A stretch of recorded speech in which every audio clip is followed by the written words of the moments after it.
CFAX Victoria. An iHeart radio station. If it's happening, It's here. CFAX 1070.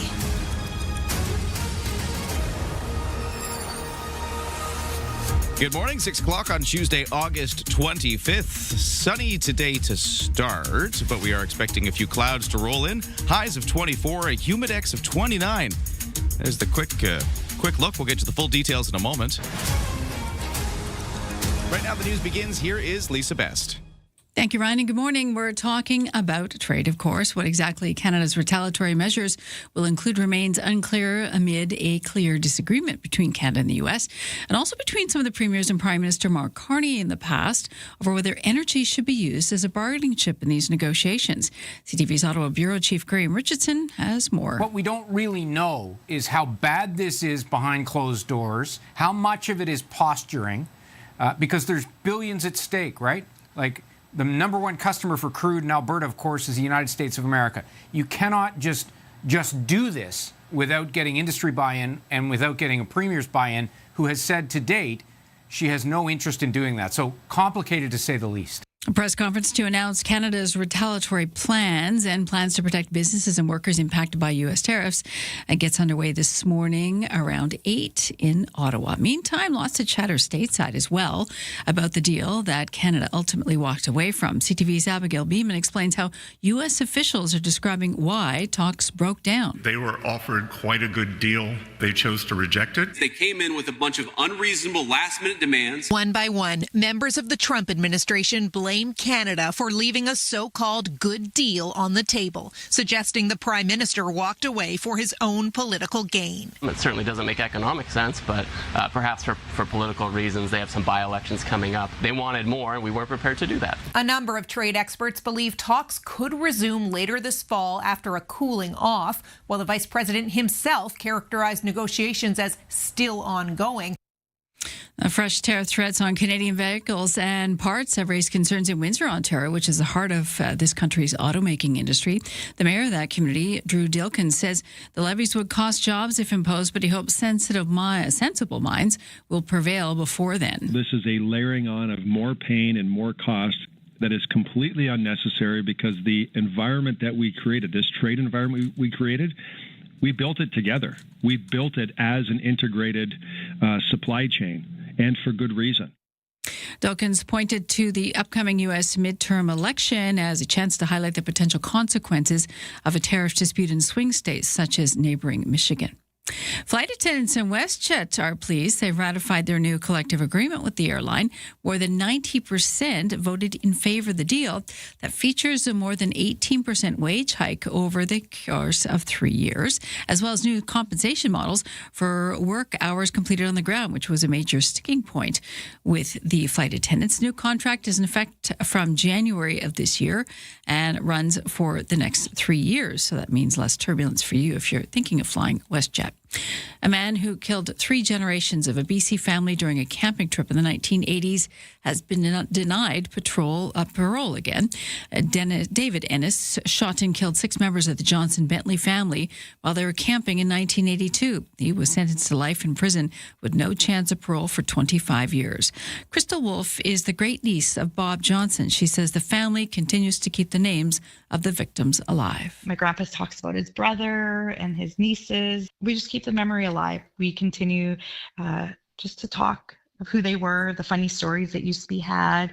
In West Bank or West Kelowna, there is a swimming pool there, and it's Johnson Bentley Memorial Pool, so it's named after them. So when you go in, you see their pictures. A decision from the Parole Board of Canada says the aggravating factor in its latest denial was Ennis's decision to callously and viciously end the lives of 6 people in order to gain access to a child victim to aim satisfying perverted sexual fantasies. And the Treasury Department in the U.S. said Monday that the Trump administration is now expanding secondary sanctions against, quote, those doing businesses with the Iranian regime. But who those countries are and what they'll face is unclear at this point. ABC's Shannon Kingston in Washington on the Start Here podcast. The blockade is still in effect, and that has been moving the needle somewhat. And Besson also mentioned quiet diplomacy, the power of quiet diplomacy. We know the Trump administration has been working behind the scenes to put pressure on some of Iran's trade partners to step back, and we saw perhaps that work last week when the UAE announced it would no longer do trade with Iran. That's your CFAX News to 6:05.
Your CFAX 1070 news poll question this morning. We're asking, do you agree with the Canadian government's decision to reject the U.S. trade deal as it stands? 94% say yes. You can vote at CFAX1070.com. Also on the iHeartRadio app. And Lisa Best, your news time is 6:06. Thanks, Lisa, and good morning. Welcome to the day. We do still have a chance of showers into the forecast as of later tonight and into a bit of tomorrow. So we're going to get there after sunshine today and a full forecast in a moment. First off, sports time. Let's talk about baseball. Toronto Blue Jays 2 games back of the third and final AL wildcard berth, opening up a 3-game series tonight at the Rogers Center against the red-hot Kansas City Royals. Veteran right-hander Max Scherzer will be on the mound for the Jays, while right-hander Seth Lugo is scheduled to start for the Royals, who have won 8 in a row. Seattle Mariners, meanwhile, they open up a 3-game road series on Friday against the Toronto Blue Jays, but they've been heating up on the road to that series. Carl Raleigh busted out a season-long slump last night with the first 3 homer game of his career as the Mariners beat the visiting Philadelphia Phillies 9-2. In lacrosse, Victoria Shamrocks lacrosse team and the Coquitlam Adnacks heading into Game 6 in the best-of-7 WLA Final Series, which goes tonight in Coquitlam. Adnacks leading that series 3-2. Game 7, if required, will be played Thursday night back at the Q Center. So if the Shamrocks can stay alive tonight, because if they lose that one, it's over. But if the Shamrocks win it, they will get a Game 7 at home on Thursday. Exciting stuff. That's your CFAX Sports at 6:08.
CFAX activity, traffic, and weather. Well, I've been kind of hinting at the weather, so let's just talk about that first off. Sunshine to start today. It's going to be quite warm. Already about 15 degrees out there, 14, 15, depending on where you are. A little warmer than some of the previous mornings. And we're going to head towards our warmest day of the week today, a high of 24, but a humidex of 29.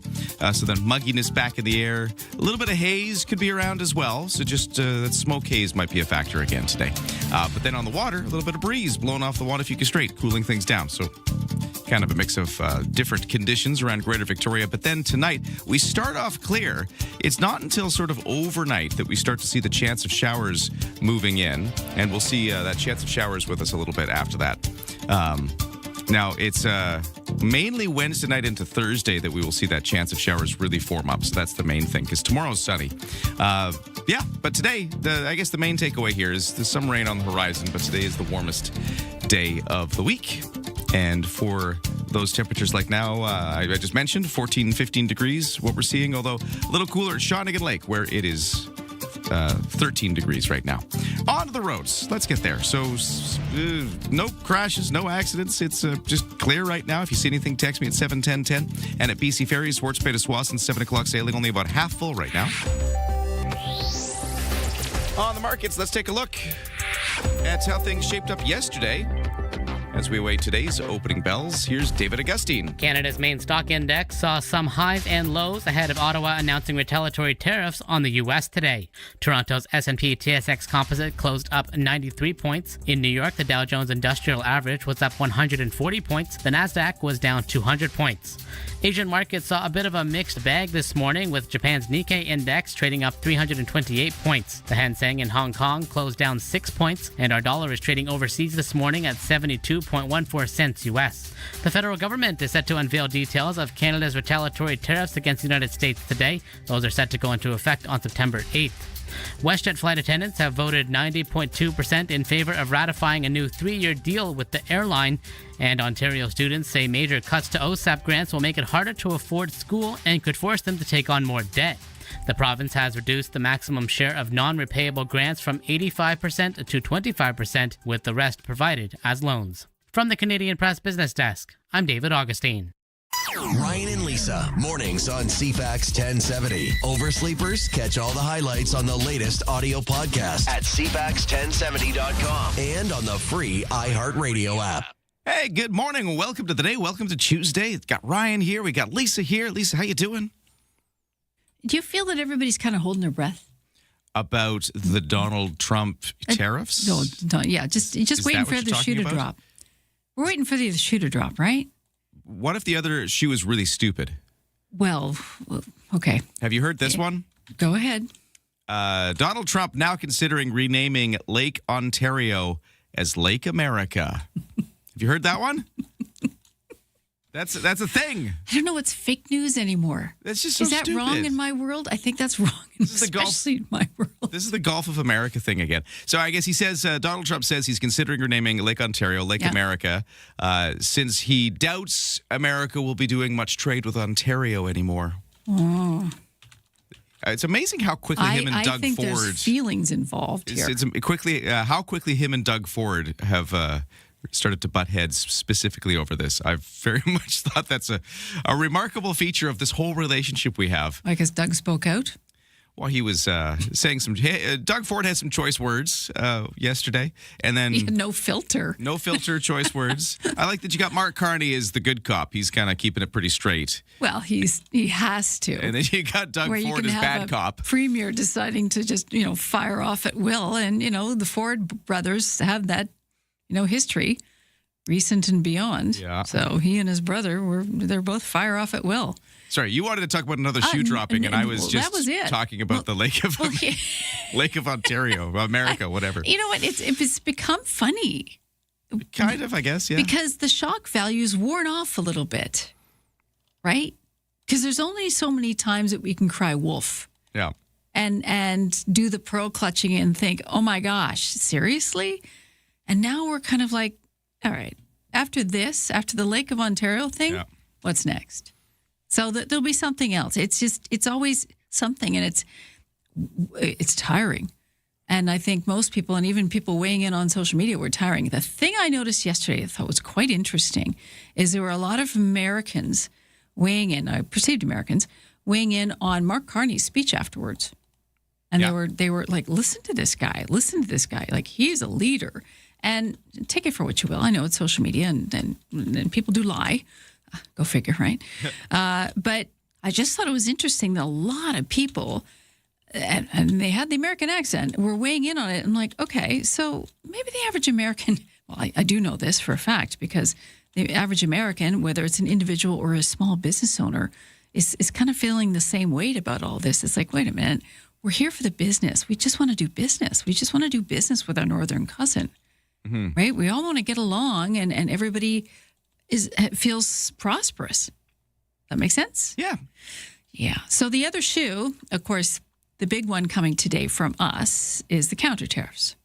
Yeah, learning the details of what we want to do. When we did this last time, it was quite the interesting balance where Canada was trying to find a way to hurt kind of targeted American industries, maybe in targeted states. You know, Florida orange juice hit Florida, for instance. Yeah.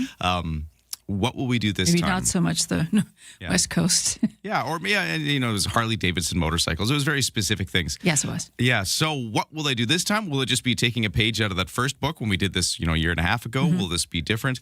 That'll be one of the major things to watch for today. We've also got a few people weighing in from the federal Conservatives. Local MP Jeff Kibble joining us on the line a little later this hour for his take, getting a BC Conservative take. And then from the Green Party, Elizabeth May, another local MP and leader of the Green Party. She's here in the 7 o'clock hour with her take on the trade war and getting some more MPs weighing in. So that's going to be coming up as the day goes on. And, of course, keeping you up to date on whatever latest updates happen, because Lisa's got your news covered. So we'll be here for you as we get into it. Like America. It's got a ring to it. Well, let's see what else is going on at 6:16. Here's the news with Lisa. Let's talk about something from Vancouver instead. Vancouver Mayor Ken Sims says he received a call from the province's health minister informing him that the province is cancelling the proposed drug injection site at the city's downtown core. Sims says he's grateful that the province listened to the voices of residents in the city. Minister Ravi Kahlon says he's directed Vancouver Coastal Health to stand down on the plan, and the decision was made in agreement with Health Authority. Of course, Ravi Kahlon just taking over that portfolio with Brenda Bailey stepping away. Callan says the province will propose alternative programming to meet community needs at the site, including offering treatment and recovery supports.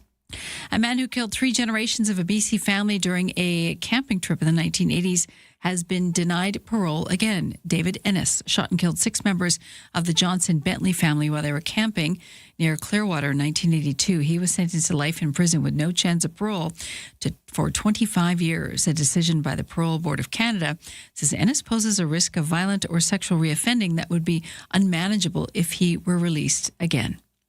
We now know the soundtrack for when Toronto's Leslie Feist gets inducted into the Canadian Songwriters Hall of Fame. Wilco frontman Jeff Tweedy and Los Angeles songwriter-producer Phineas will perform Feist songs at the next month's ceremony. A publicist says both artists have been impacted by Feist music and wanted to give a part of the honor for her songwriting.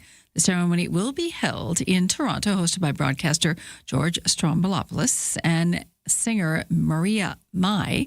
It happens on September 26th. That is your news to 6:18.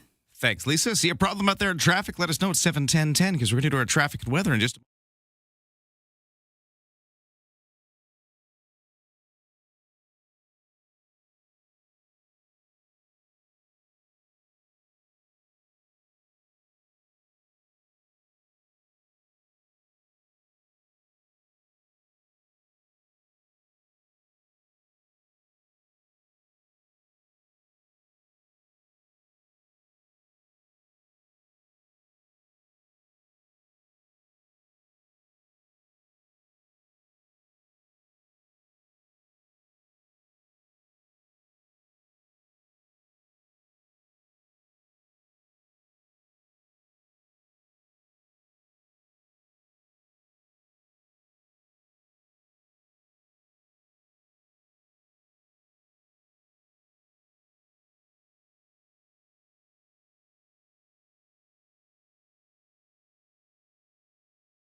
6:20, time for your CFAX traffic and weather. By the way, the morning show brought to you by Coastal Heat Pumps for four big savings on your heating bill and a comfortable home no matter the season. Talk to Coastal Heat Pumps, designed for comfort, the South Island's Elite Plus Fujitsu Air Stage dealer. On the roads, as mentioned earlier, it's very easy going out there. No crashes or accidents to report. No volume delays as of yet. You can text me at 71010 if you see any issues causing you trouble out there. At BC Ferries, no sailing waits. It's pretty calm there too. And for the weather forecast today, sunny today, maybe some smoke haze, highs of 24. Humidex at 29, though, quite warm in the humidity. Clear skies tonight, lows to 14. Tomorrow, as the day's going to kind of cloud over, we'll get to a chance of showers by later in the evening and into Thursday. That's where our showers might be now slotting into the forecast. Then clearing up for the rest of the day, Friday, Saturday, Sunday. So the weekend looking sunny this time. Our rain blip is coming kind of Wednesday night into Thursday. And right now, temperature-wise, downtown, I see 15 degrees. At the airport, I see 15 degrees as well. Ryan and Lisa are ready when you are. Good morning. Day or night, find the highlights under latest audio at CFAX1070.com and on the free iHeartRadio app. Here's a silver lining to all of the stuff with the U.S. tariff war and the Canada-U.S. relations and Donald Trump, is it makes the BC politics look a little less insane. But still, I did want to talk BC politics for a second because we had some major updates yesterday. And amongst all of these major Canada versus U.S. stories, we've had another bit of interesting happenings. A shift, as it were. Delta South MLA Ian Patton, that's his name. It was actually just as we got off air yesterday, like 9 o'clock, we signed off the show. And then Delta South MLA Ian Patton said he was going to split with the BC Conservatives. Another splitter from the BC Conservatives. Right. So he's going to leave the caucus. He's going to sit as an independent for now, but he wants to join Peter Millibar. Now, of course, he's another BC Conservative MLA who's recently left the caucus. So they want to form a party together. Yes. A party of two. Yeah. Okay. Which is where you start. So we have another one of these. Right. So they are going to form a party. I don't think there's a name for this thing yet, but they'd like it to be a center-right alternative. Okay. Now, of course, we already have one of those. They call it Centre BC, a center-right party that is currently being led by a former MLA. He's not in the legislature right now, but Mike Bernier used to be a Liberal. Yes. A BC Liberal. So they formed right after the BC United collapsed with Kevin Falcon.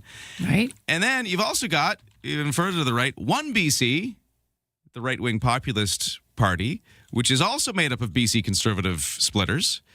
Dallas Brody is the leader. They were official party status briefly, but then the two Conservative splitters who formed the party couldn't get along, and one of them left, so they lost their official party status. So I'm just busy here keeping a grid for you. See what I mean? Like this is like Game of Thrones. It is hard to keep up with, and now that we've got another one, this Peter Millibar and Ian Payton, deciding they're going to make their own party. I'm like, how do you keep track of all these things? There's so many. So you'll have the BC NDP. They're the government, right? You may know them. The BC Conservatives, the opposition. Then you got the BC Greens. We're used to that. That has sort of been the makeup of BC politics for a while. Yeah. But it's possible, on your ballot, you could have 5 of these parties being represented, and not even including the fact that we also have a bunch of other smaller parties that'll usually run. You get a few communists on the ballot. Those kind of parties, those smaller parties that haven't really elected anybody in forever, but they still exist. Here's the upside. Maybe we have to open another paper mill just to get the ballots out. Yeah, there you go. All of that pulp that is currently struggling. People have jobs again. It's just kind of funny to think of how fractured these things are becoming. So the BC Conservatives just shedding members on either side, forming their own parties. I wonder if we actually see any of this last until the election. Do these parties actually gain some traction? Do they fizzle out before they even start? We'll see. I mean, it depends on the power that people, the devil's in the details, and the power of the people involved. These two individuals want to go out and make their own party. Okay. Yeah. A lot just decide to just sit independent, indefinitely. But there's been a lot of this happening, floor crossing too, changing colors midstream. What that means is, I don't know, I don't like to see our politicians wishy-washy about things. If you don't agree with stuff, I don't know. You got two choices. You either get along, or maybe three. You get along, you leave, or you change a lake's name. Yeah. But for the record, if you're keeping score, yeah, we've got BC NDP, BC Conservatives, BC Greens. If you're keeping score, it's a Gulf of America and or Lake America now. Yeah. So you now have one BC, the further to the right Dallas Brody Party. Yep. You've got Centre BC, okay, the former BC Liberals / BC United splitters. Okay. And then you've got this new one, unnamed, with Peter Millibar and Ian Payton that they will be creating, they say. Do you have any diagrams to go along with that? It's a lot to keep up with. I wonder where this goes. I have another question to ask you. Something completely different. Have you started shopping for back to school? Oh, yes, I have, actually. Good, because you're among the masses. Oh, my gosh. Everyone is back, and they're out there. See, I tried to get milk the other day. Silly me. No, it was full on. Like over the weekend on Friday. Yeah. What kind of store? Well, see, I've never had to shop. Well, I have had to shop for back to school, not for my own children, but this was Walmart. One of the places I went to HomeSense, went to a couple different places. And mothers with their daughters or mothers just out on their own looking at school supplies with a lot of angst on their faces. Like what to buy. I don't know. Is that a rite of passage for the parent? Like, because you want to know your kid's going to use it when you buy it. What do you buy for them? Like, what do you spend on the boys? Well, I liked elementary school. Here's why. In elementary school, my kids got older. Simple. They gave you like just the list. Here is the list. Okay. In fact, Monk Office Supplies, local company, they just had this setup going where you could just go to them and say, I got a kid, he's in grade whatever, he's at this school, what do I need? And they would give you a little bundle. Here's your bundle. That's civilized. Hand over some money. I can't remember what it cost. Now at the high school and middle school level, which is where my kids are, I feel like it's a little more complicated. So that's going on. But then there's the clothes. So that's where I've been at now. Yeah. So what about that? We've been doing the clothing. clothing. Gotta have your new corduroy pants that go shh, shh, shh as you walk down the hallway? Exactly. But I found for me, I can't call it back to school shopping because that causes trauma. You just have to sneak in shopping without referring to it as back to school shopping. You need some new T-shirts. Interesting. Yeah, you need. But they know it's back to school. But as long as you don't say it, it's okay. Yeah. Let's just keep that quiet. We'll all pretend it's not happening. And so what happens as we get closer to the day? Do people in the house start spinning? the long faces and the mopey teenager faces come out. Yeah. Yeah. And summer's ending, and once they get back, they're okay though, right? Oh yeah. Well, it's fine. Not. It's fine. Oh, my kids are not. They're just not the fine as an acronym. School kids. And the thing is, they're also getting into their teens, so it's a little different animal there. Yeah, but that's exactly right. I always liked going back because my mom would buy me a new outfit. Yeah, no, I the corduroy pants. I agree. I didn't mind it so much. Yeah, it was kind of exciting. Yeah, and new teacher, and that's not how you sell it. But I mean, sometimes kids are just anxious about going back. Period. It's different. Is it different for the boys this year? They go into different classrooms, different teachers? Well, for me, I'm happy about this year because last year, both of my kids started new schools at the same time. So they both were going through the culture shock of going to high school for the first time and going to middle school for the first time, which for them were both big leaps. Yes. And so there was a lot of that going on in my house, a lot of change and drama and it was a big learning curve adjusting to new schools. Right. This year, they're both going into their same schools again. So it's a little calmer this year because they know what they're in for. There's less anxiety about a new school, a new building, a new everything. So I feel like this one's the easy one compared to last year. That's just my experience. Oh, yeah. That's good. Well, you're getting the brunt of it. So, you're hearing all about it. Interesting. Yeah, foolscap and pencils and pens. It's that time of year. Binders and the right colors. And they've got everything color coordinated.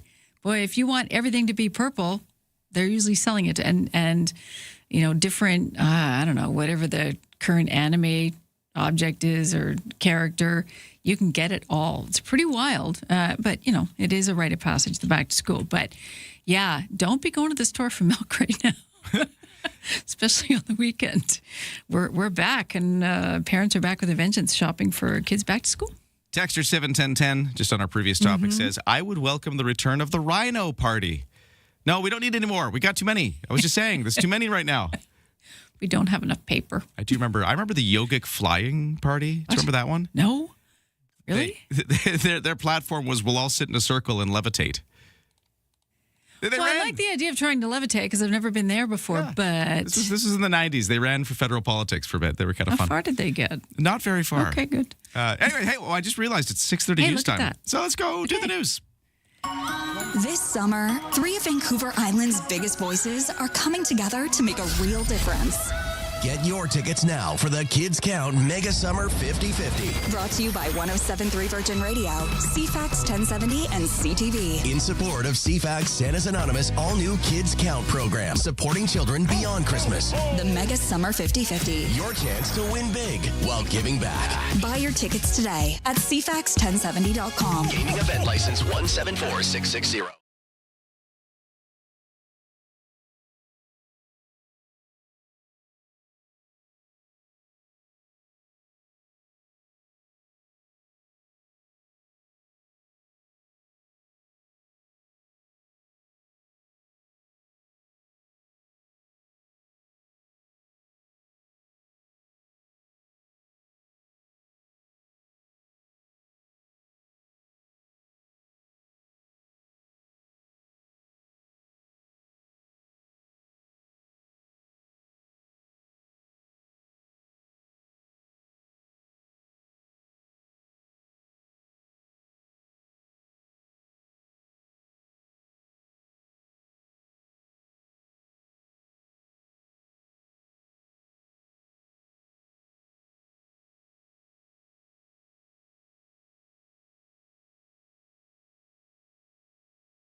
CFAX Victoria, An iHeartRadio station.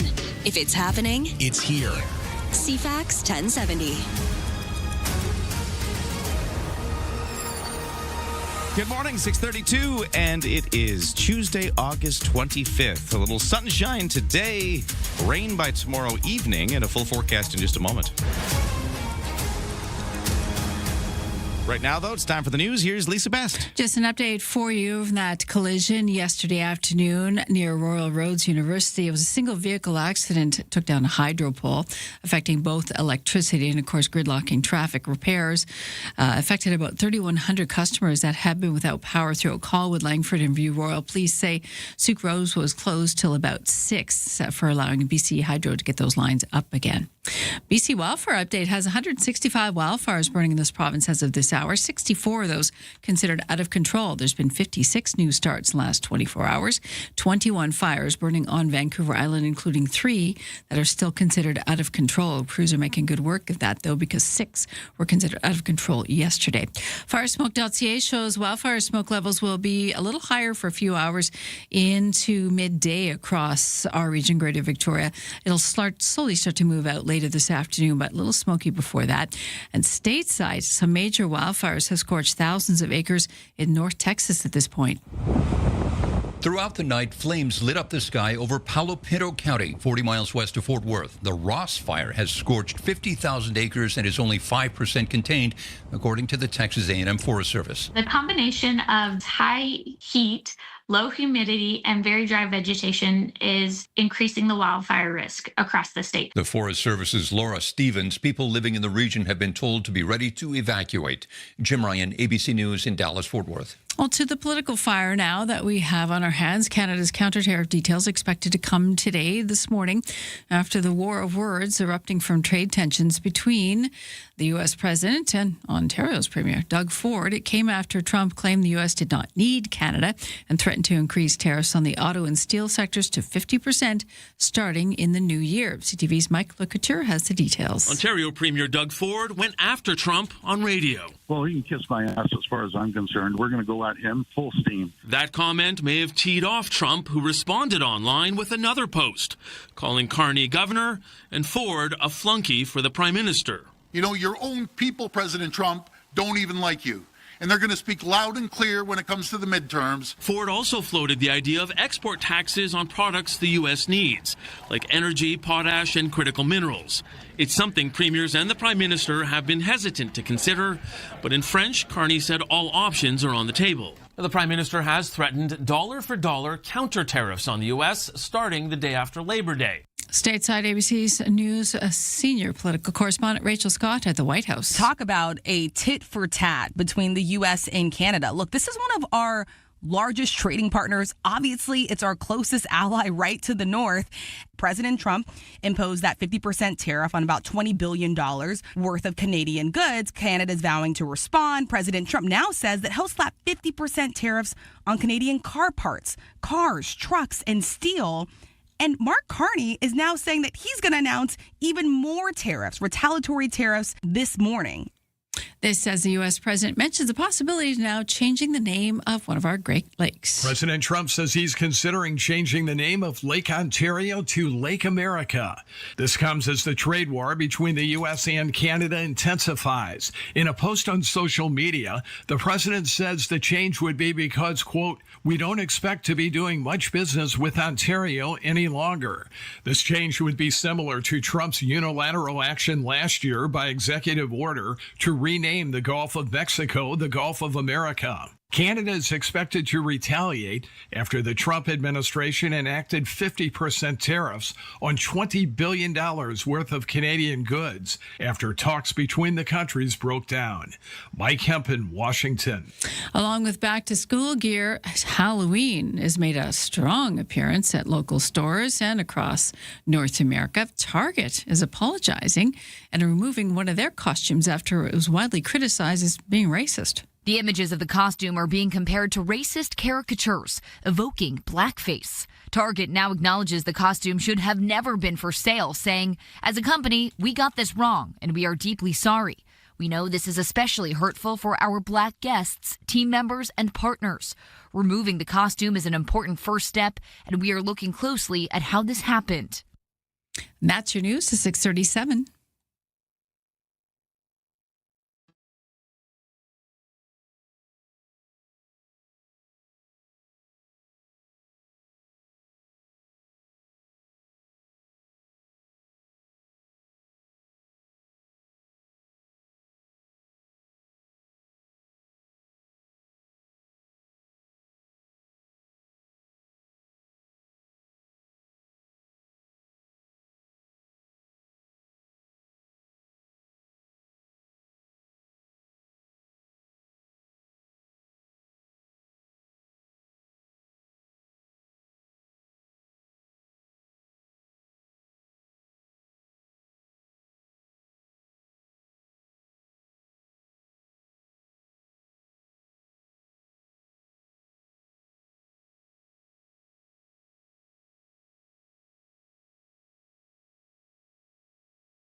Your CFAX 1070 news poll question this morning. We're asking you if you agree with the Canadian government's decision to reject the current U.S. trade deal. 94% say yes.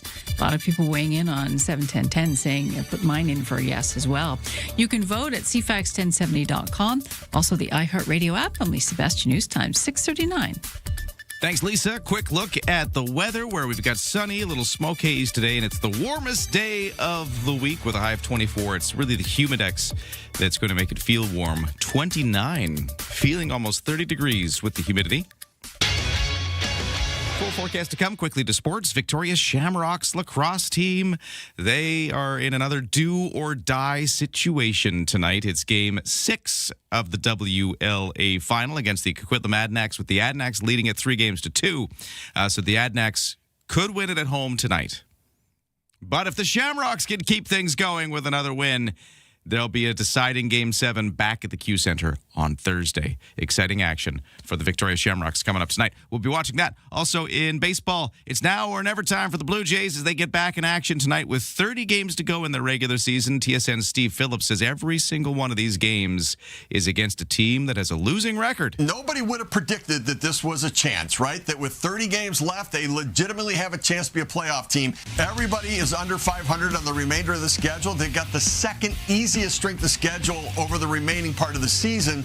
And so why not the Blue Jays? I think they've underachieved. They're better than what they performed. Toronto remains 2 games back of a playoff spot this morning. The Kansas City Royals are in town tonight to kick off a 3-game series. And for the Seattle Mariners, they're going to face the Blue Jays coming up on Friday. Cal Raleigh busted out of a season-long slump last night with his first 3-homer game of his career as the Mariners beat the visiting Philadelphia Phillies 9-2. That's your sports to 640.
CFAX at 70 traffic and weather. Nothing really happening on the road so far. Looking pretty clear out there. If you see otherwise, you can text me at 71010. For BC ferries, no sailing waits. Everything's looking good there too. And in the weather forecast, sunny today, highs of 24, humidex of 29. So feeling fairly warm in the humidity. Although if you're right by the Juan de Fuca Strait, a little breeze will be blowing today. Actually, we'll have some gusts up to 40 kilometers an hour. So it's not necessarily troublesome winds, just noticeable winds if you're by the Juan de Fuca Strait by this afternoon, which will cool things off right by the water. Clear skies tonight, lows to 14, still breezy. Then tomorrow, that's where we're going to start to see the clouds roll in and a chance of showers by Wednesday night. We could see the chance of showers into Thursday. Then Friday, Saturday, Sunday looks like it clears up and we get back to a mix of sun and cloud. Right now, 15 degrees for a lot of Victoria. On the markets, opening bells just ringing. So I'll tell you how things closed yesterday. S&P TSX was up 93 points to 36,714. The Dow closed up 140 to 53,417. NASDAQ was down 200 to 25,980. Canadian dollar at 72.2 cents US. Ryan and Lisa, mornings on CFAX 1070. Well, lots of folks weighing in on the trade war. Texter at 71010 says, I agree with our prime minister. What right does the USA have to tell us who we can trade with? I also bought some grapes that I have to take back to the store because they're from the USA, says this texter. Yeah, are you starting to rethink about the choices at the grocery store and which products are American? Because I feel like a lot of folks did that about a year and a half ago when this first emerged. Oh, yes. Maybe you'd kind of gone back to old habits. Yeah, let it slide a little bit. And now are you rethinking that? I don't know. I was pleased. Here's my quick story with that, because I went to the grocery store. I was at Costco on the weekend. Okay. And I often like to buy the big pack of romaine hearts, the lettuce. Yes. But they always come from California. Great. However, unrelated to trade wars or Donald Trump, the producer of that particular brand of lettuce has been in the news for some E. coli reasons, or it was salmonella, whatever it was. So I think Costco might have found a different supplier for that reason. Okay. But I was delighted to pick up the pack, and it was from BC. Well, there you go. It was a BC supplier. We can grow it. But I have noticed that in a lot of stores, ever since a year and a half ago, there's been a subtle shift to a lot of things that used to just automatically come from the U.S., say lettuce. Yeah. I feel like there's a lot more kind of Canadian products just starting to be there more often. So it's a bit easier than it was a year and a half ago, I find. Well, and that could be because just the current tariffs that are in place. Maybe it's just cheaper for stores to buy locally. We want stores to buy locally, but of course, if you're a business owner, you're going to go for the low-hanging fruit, pardon the pun, and buy, where you're going to get the best profit. So hopefully that's buying locally, or at least buying within the province, or buying from neighboring provinces. It's the kind of strengthening we should be doing all the time, really. And we know this, but, we either get lazy or we just want to go for the cheapest price. We all want that. And if we could go somewhere where the gas was cheaper, if we could make it ourselves, we'd fill up at that particular pump. That's not the case either. By the way, gas has not jumped in price just yet. That's good. This texter says, many Americans I have had conversations with, I've found very interesting. We have to remember Canada does have their problems too. A lot of talk, a lot of virtue signaling. Sorry, I can't speak this morning. A lot of talk, a lot of virtue signaling. Signaling. Yes. Oh. This word is defeating me today. Signaling. And nothing really ever gets done, says the texter at 71010. Well, things do get done, but they're not necessarily the right things, at least not for us. And I don't think this is for the Americans either. The average American, they're good people. But the politics aside, if you can scrape past the politics, but it's difficult to do because that's who we're hearing from. Member of Parliament for Cowichan Malahat Langford. He's the Conservative Member of Parliament, weighing in from the opposition side as we continue to cover the story. He's our next guest in a moment. But first to the headlines. And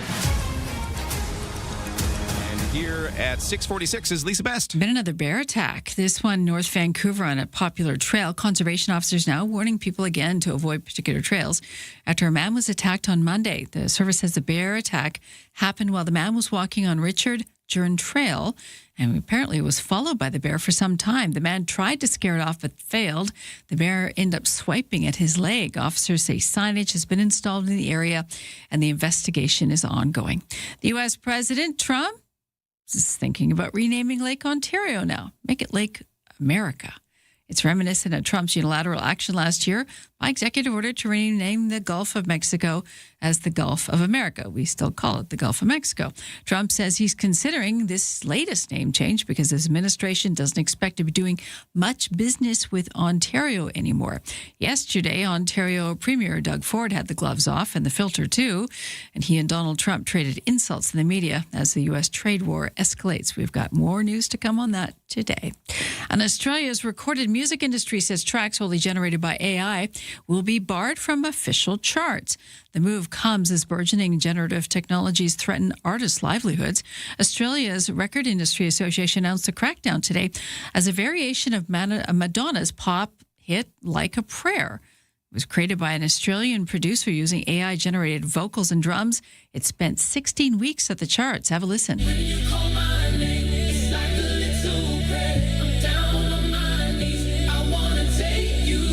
All AI. The association says some AI-assisted music will remain eligible as long as humans wrote the song and performed the lead vocals and primary instruments, as well as other requirements. That is your news to 648. Boo is all I have to say to that. Right? And you're a musician. Exactly. So I'm like... that much just makes you bristle. It does. You get your back up. Like, what? Totally. Anyways, we'll take a break. Traffic and weather coming up. Jeff Kibble from the Conservatives next. From CFAX 1070. Here's what's happening around the island. 40 years of Fringe magic. Experience Victoria Fringe Festival, August 26th through September 6th. Feel the roar at Pacific FC. Get your soccer tickets today at cplsoccer.com. West Shore Swap Shop and Market is at Rally at Royal Bay every Sunday. Support Goldstream Food Bank with a $2 admission or a food donation. Get more event info at cfax1070.com. If it's happening, it's here. CFAX 1070.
CFAX Morning Show brought to you by Thrifty Foods. Right now, until August 26th, receive 1,000 Scene Plus points for every $200 Smile card you purchase at Thrifty Foods. On the roads, we're still looking very smooth sailing-ish this morning for your commute in. West Shore commute is looking like it's picking up, but still fairly easy going. No other problems on our major routes. No waits at BC Ferries either. And then the weather, it's going to be the warmest day of the week with a high of 24, a humidex of 29. Mostly sunny today, but a little breeze off the Montague Strait. A little bit of smoke haze could be a feature here and there. Clear skies overnight other than a bit of haze, lows to 14. Tomorrow, mainly sunny until the rain arrives. It's just a small chance of showers. I don't think we're expecting a major rain event, but we could see some scattered showers Wednesday night into Thursday. It clears up for Friday and the weekend. The best way to start an island morning.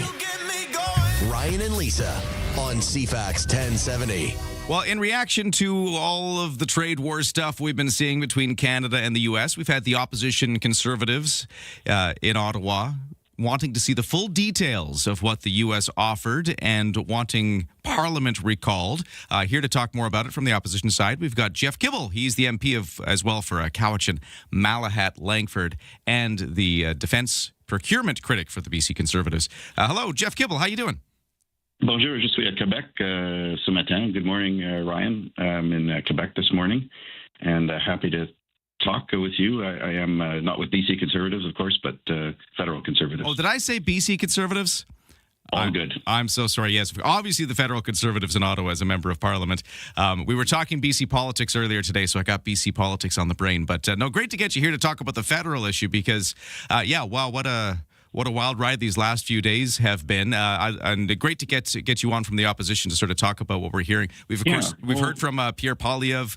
He's been making calls for Parliament to be recalled. He wants to see the details, but from the inside of the party, talk about how things are going and how you're reacting to all this.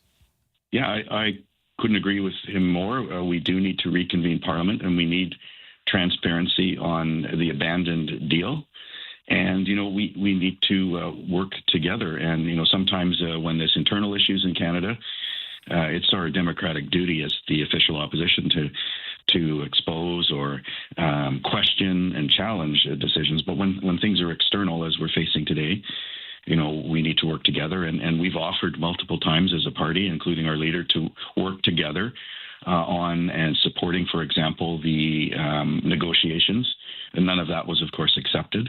But I, strongly believe that by reconvening Parliament and debating and proposing and working together to face these challenges is the only way. We need to be united, and we've seen in the premiers they're not united. We need our premiers united. We need to be working together, and this will honor our country and the Canadians who are going to have to pay the price as we go forward into this unknown with these tariffs. It must be an interesting position to be in because as the opposition, your job is to ask tough questions of the government, hold them to account, be that critical lens. So trying to walk the line of still doing that, but also still being supportive of kind of a Team Canada approach, so we can unite against what is sort of a common goal here, and that's working to figure this out together. Absolutely, and because this is something external that we're facing, we still our democratic role is to certainly challenge the government. But with this external challenge, we still need to work together. And as I said, we've offered help. We've proposed auto pacts in an opposition day motion. We've said we need to unleash our resources and our critical minerals. That if we had stockpiles, we could leverage those. We don't have any stockpiles of critical minerals. This is something that we should have been working on for the last 10 years. So our job is to point that out, to make recommendations and work with the government. And it seems we're not quite sure what's going on inside in the government. They don't share information with us as much as it is our democratic duty to support against these external threats and challenges that we're facing. And I'll also share, I think it's good that the Prime Minister didn't accept a bad deal. I think everybody agrees that, and now we're facing the repercussions of that. But it is also, we need to also ask the question, why was he only able to negotiate a bad deal, especially his bravado and campaign promise that said he was the only one who could handle Trump, and he said he was the only one who could get a deal with Trump, and yet he was only able to get a bad deal, so bad that he couldn't even accept it, and now that leaves us in a tariff war, which is not where a prime minister should be taking our country. What do you think about some of the latest silliness that's starting to happen? So the talks break down. Then you get Donald Trump weighing in with his reaction, which is getting increasingly weird. I mean, this morning, the latest news, in case you're just waking up and haven't caught this yet, he's saying maybe we should rename Lake Ontario to Lake America because we won't be trading with Ontario anymore, as he has a very loud conversation over the media with Doug Ford, the Premier of Ontario. So that's kind of in his sidelines right now. How do you think we should all be reacting to some of this? When it starts to get this weird, what should we be thinking? Yeah, absolutely. Great question. And I'm not going to speak for what the president is saying. But what I will say as Canadian and as a member of the official opposition, we need a unified and stately approach, and we're not seeing that within Canada. We need all of the premiers to be on board, stately, and taking a serious approach. We're working together so that we can, work towards a solution and work towards getting a good deal. And we're not going to do that with that type of approach. So I'm certainly calling, and I think we are as a Conservative Party calling for a stately, serious approach. Let's be the adults in the room and present a unified front and professional approach. That's the approach I'm taking, and I hope that others do as well. Jeff, I know that having the premiers all on board is a bit like herding cats because everybody has their own agenda. But do you sense that there is a newfound sense of unity because this deal fell through?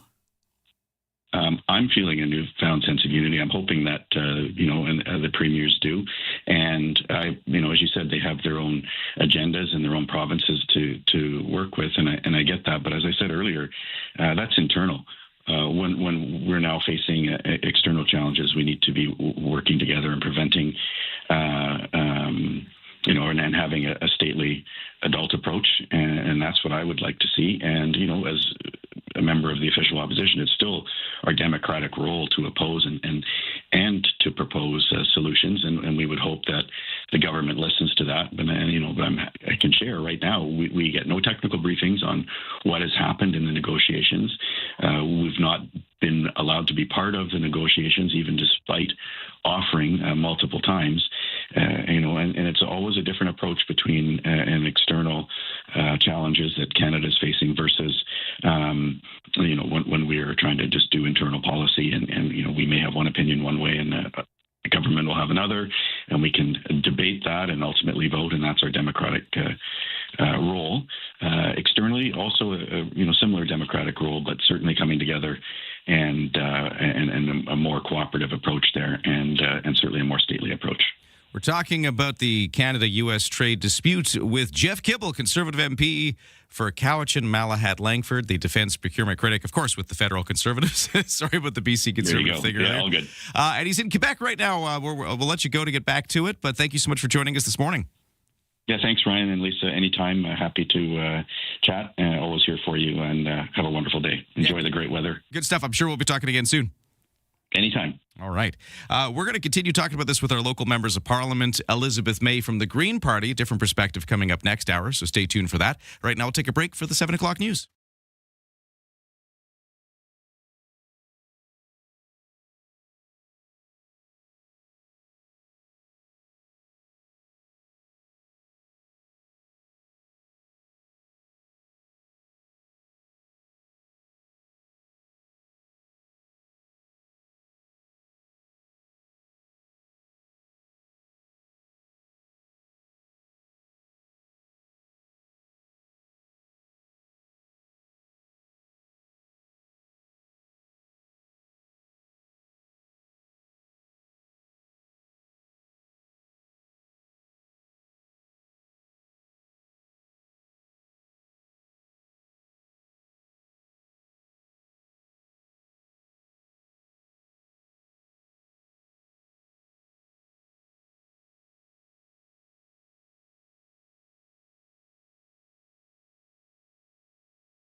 CFAX Victoria. An iHeart radio station. If it's happening, It's here. CFAX 1070.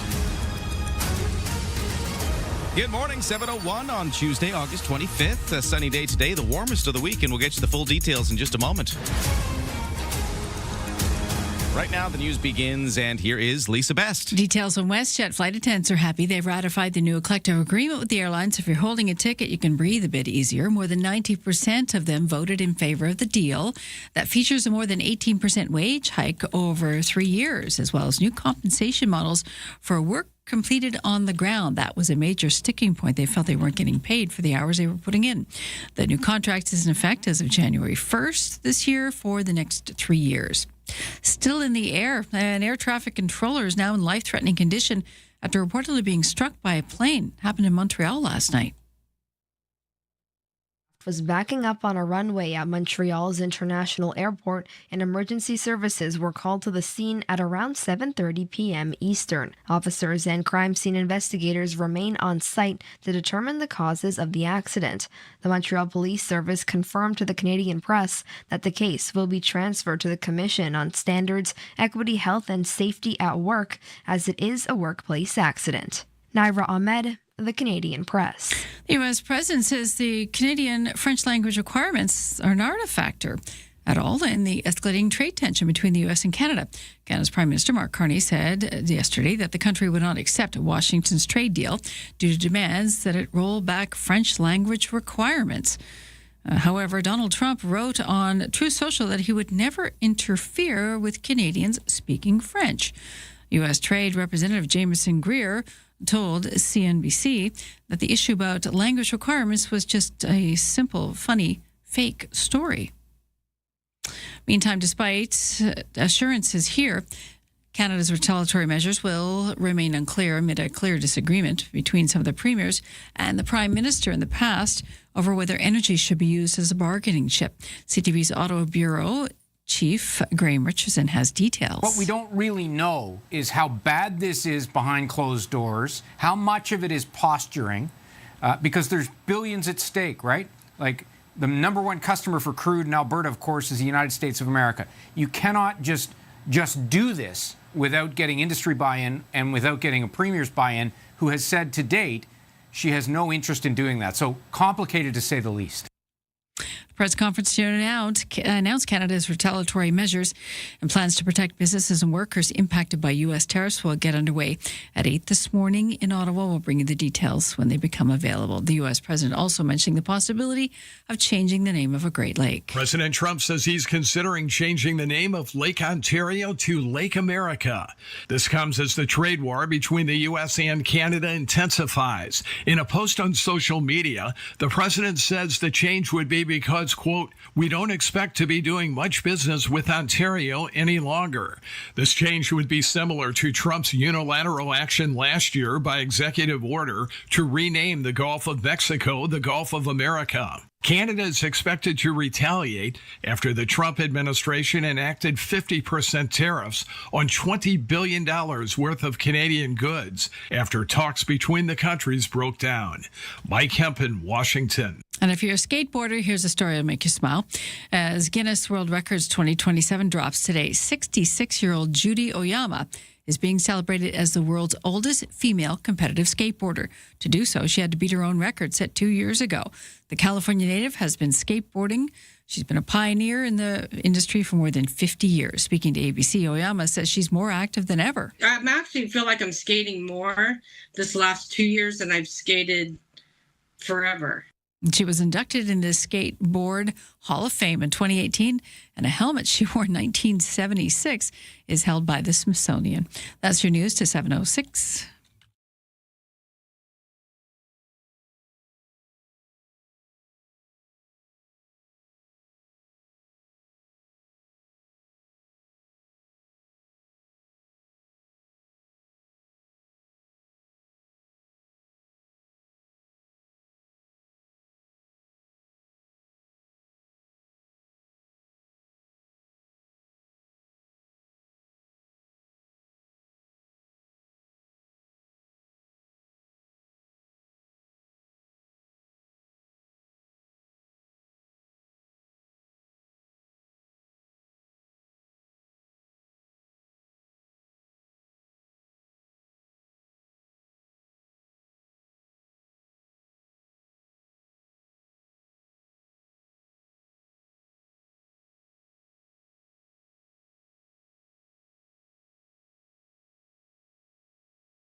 Your CFAX 1070 news poll question this morning. We're asking you if you agree with the Canadian government to walk away from the U.S. trade deal. 94% say yes. A lot of people weighing in on 71010 saying yes. You can tell us what you think. You can text us. You can vote at CFAX1070.com. Also on the iHeartRadio app and on Twitter X. I'm Lisa Vest, your news time 7:07. Thanks, Lisa. Sunny today. It's going to be warm as well with a high of 24, a humidex of 29. Full forecast to come.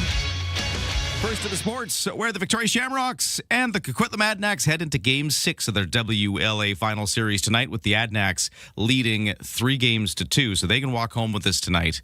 Or the Shamrocks can pull out a win and force a Game 7 back home at the Q Center in Colwood on Thursday night. So we'll be watching to see what happens there. For the world of baseball, let's talk about the Blue Jays to start with.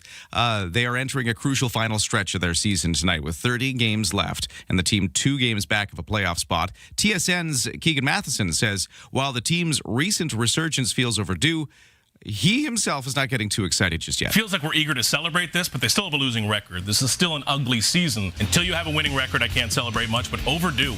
We've been waiting on this for a long time. It's come awfully late, but better late than never. The Jays open up a 3-game series against the Kansas City Royals tonight. Max Scherzer on the mound. And for the Seattle Mariners, they managed to grab a win last night, beating the Philadelphia Phillies 9-2. Carl Raleigh busted out of a season-long slump last night with his first 3-homer game of his career as part of the Mariners' victory. And there are 3 games in the WNBA tonight, including one in Dallas, where the Wings are aiming to extend their win streak to 3 when they host the Portland Fire, who have lost 2 in a row. And elsewhere, the Chicago Sky visit the Connecticut Sun. The Phoenix Mercury host the Washington Mystics. And that is your CFAX 1070 Sports to 7:09.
CFAX 1070 traffic and weather. It's 7:09 here on a Tuesday morning, and the commute is shaping up. Well, we do have some slowdowns on the Trans-Canada Highway, but it's just the construction zone through where they're widening the highway for the bus lanes. So slowing down for that. That's the only real slowdown we have. It's just the typical thing.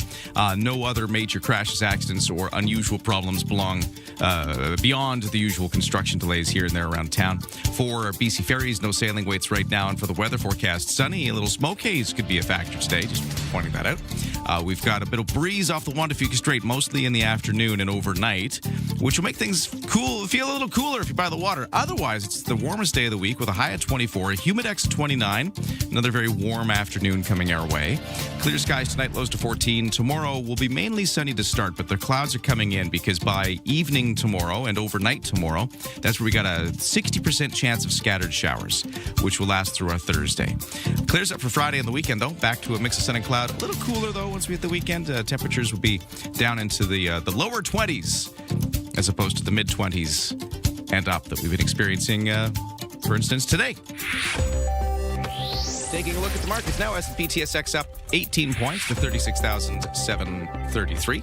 Dow Jones up 25 points to 53,442. The NASDAQ is up 210 to 26,185, and the Canadian dollar at 72.3 cents U.S. Let's get started. Start your day informed and entertained. Ryan and Lisa, mornings on CFAX 1070. Well, texters weighing in at 71010. We love it when you join the conversation. We've been talking about Canada-U.S. relations, and we were just talking to Jeff Kibble, Conservative Member of Parliament locally, so from the opposition side. One of the things he was mentioning was that he does think his party, the opposition, need to stand united with the government in facing this threat from Donald Trump. He'd like to see the premiers all kind of join up and form Team Canada as well. Right. And that's coming from the opposition Conservatives. But that said, he did have some criticism. And he was like, hey, this is the Prime Minister who campaigned on being the only guy who could get a deal with the U.S. And here we are seeing the same Prime Minister walk away. Mm-hmm. I mean, it was a bit... He also said he's glad he walked away because we should have walked away from a bad deal. But I think his criticism was, why was it a bad deal? Why wasn't the Prime Minister who campaigned on being the guy who could get the deal unable to do it? Okay, fair enough. But texters responding to that, it seems to be the thing that they wanted to talk about. This texter says, when Carney said he was the only one capable of dealing with Trump, I believe he was referring to his background on international finance. I would also point out that Trump's mental state seems to have devolved, making it more challenging as a negotiator. This texter says, opposition parties must not blame the PM for the collapsed talks. Trump is attacking Canada's sovereignty, wanting to annex us for what we have. Mm-hmm. This texter at 71010 says Canada should rename Lake Michigan as Lake Canada to establish dominance. There you go. That's as tit for tat. Donald Trump this morning saying he wants to rename Lake Ontario as Lake America. And we all take a pause on that. This texter says... This says, hey, the real question is, rather than do you agree with walking away from trade talks, it might be, do you understand what you're walking into, says texter Dawn. And this texter says, Dawn's in Florida. Yeah, Dawn in Florida. Our Prime Minister was damned if he does and damned if he didn't, says a new texter. Yeah. He couldn't possibly have stayed at the table with what was happening. You can't tell us who we're allowed to trade with and who we're not. We're a country on our own. He did the best he can. He can't help that he's dealing with a toddler. People need to stop being armchair critics. If they can do a better job, maybe they should step up to the plate. So there's another text message there. Yeah. All true. I mean, stirring the pot here. I love it. And we're going to keep doing it. If any pot is going to be stirred, it's this one. This is our livelihood. This is our sovereignty. Yeah. This is it. And, you know, it's unfortunate that we have a man in office in the U.S. who is at the negotiating table, negotiating on behalf of his country, but then gets mad at a premier and says he's going to rename the lake that's named after the province. So...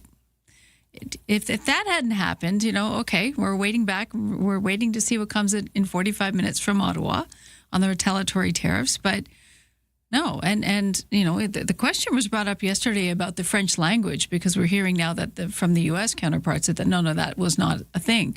The French language could be for business. The fact that they don't want to have a bilingual language on labeling of products coming up from the U.S. They don't want to have to spend the extra money to do it. So it could be something that simple. It's not actually don't speak French. It's we don't want to have to put it on the labeling. And that's business talking to the White House possibly. So there's so much in play here. And, you know, it's easy to be an armchair quarterback when you don't know everything. And the thing is, they can't tell us everything because they're trying to negotiate. If you play all your cards, then you don't have anything. You've got nothing at the poker table, including a poker face. Yeah, and this texture here, kind of on that topic. Good morning, all. As a Canadian, I'm glad we walked away from the bad deal, but it would be nice to see a little more transparency as to what the deal contained. Right. And, you know, that's what the Conservatives are saying, too. Yeah. They would love to just let Canadians judge it for themselves. Well, Jeff kept saying diplomacy. I think we have been very diplomatic.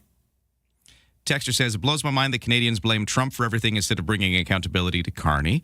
So there's another opinion coming in at 7:10:10. We welcome them all. And we're going to continue getting reaction because Elizabeth May, Green Party leader and local MP, is our next member of Parliament locally who's going to join us on the show. This is just after the 7:30 news. So we'll get another take, and I hope you'll join our conversation then as well. Keep them coming at 7:10:10. Right now, though, it's 7:15. Time for the headlines. Here's Lisa. So the government will unveil details in about 45 minutes of the counter tariff plan with the U.S. Prime Minister Mark Carney will speak from Ottawa, suspending trade talks, of course, on the weekend, accusing the U.S. of trying to insert last-minute demands, like limiting Canada's ability to protect its culture, language, and sovereignty, and telling us we can't trade with anyone else. The U.S. introducing a new round of 50% tariffs on Canadian exports as of Saturday. Canada, Carney says, will go back to the negotiating table with the trade deal once the U.S. changes its attitude. The new school year fast approaching, and experts say it'd be worth easing kids back into the routine to allow them to get that good night's sleep. Preschoolers should get 13 hours of sleep Tweens need between 9 and 12, and teenagers do best with 8 to 10 hours of shut-eye. To get back on track, experts recommend setting earlier bedtime a week or two before the first day of school, or gradually going to bed 15 to 30 minutes earlier each night. Of course, as nights get darker earlier, it's a little help for you too as a parent. And a Toronto-based family entertainment company has bought Personality AI, which uses generative AI to create interactive characters. The artificial intelligence company is behind the interactive Peppa Pig that was first developed by Hasbro to allow children to talk to the character. Under the agreement, WildBrain is paying $11 million US in cash and 1 million WildBrain shares. It's also agreed to pay an additional $2 million US on the first anniversary of closing the deal. That's your news to 717. Well, trade talks aside, I want to talk about something much more positive, and that is how much money you could win if your ticket gets drawn in the Mega Summer 50-50. For CFAX Santa's Anonymous, Christine Goodsir, Executive Director of CFAX Santa's Anonymous, is joining us next, and we will reveal to you what the jackpot has hit as of this morning.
Well there, CFAX 1070 Morning Show brought to you by Bluebird Cabs. Download the new Bluebird Cabs at Bluebird Cabs Ltd. They're proudly local and Canadian-owned and run since 1946. Over to the traffic and weather.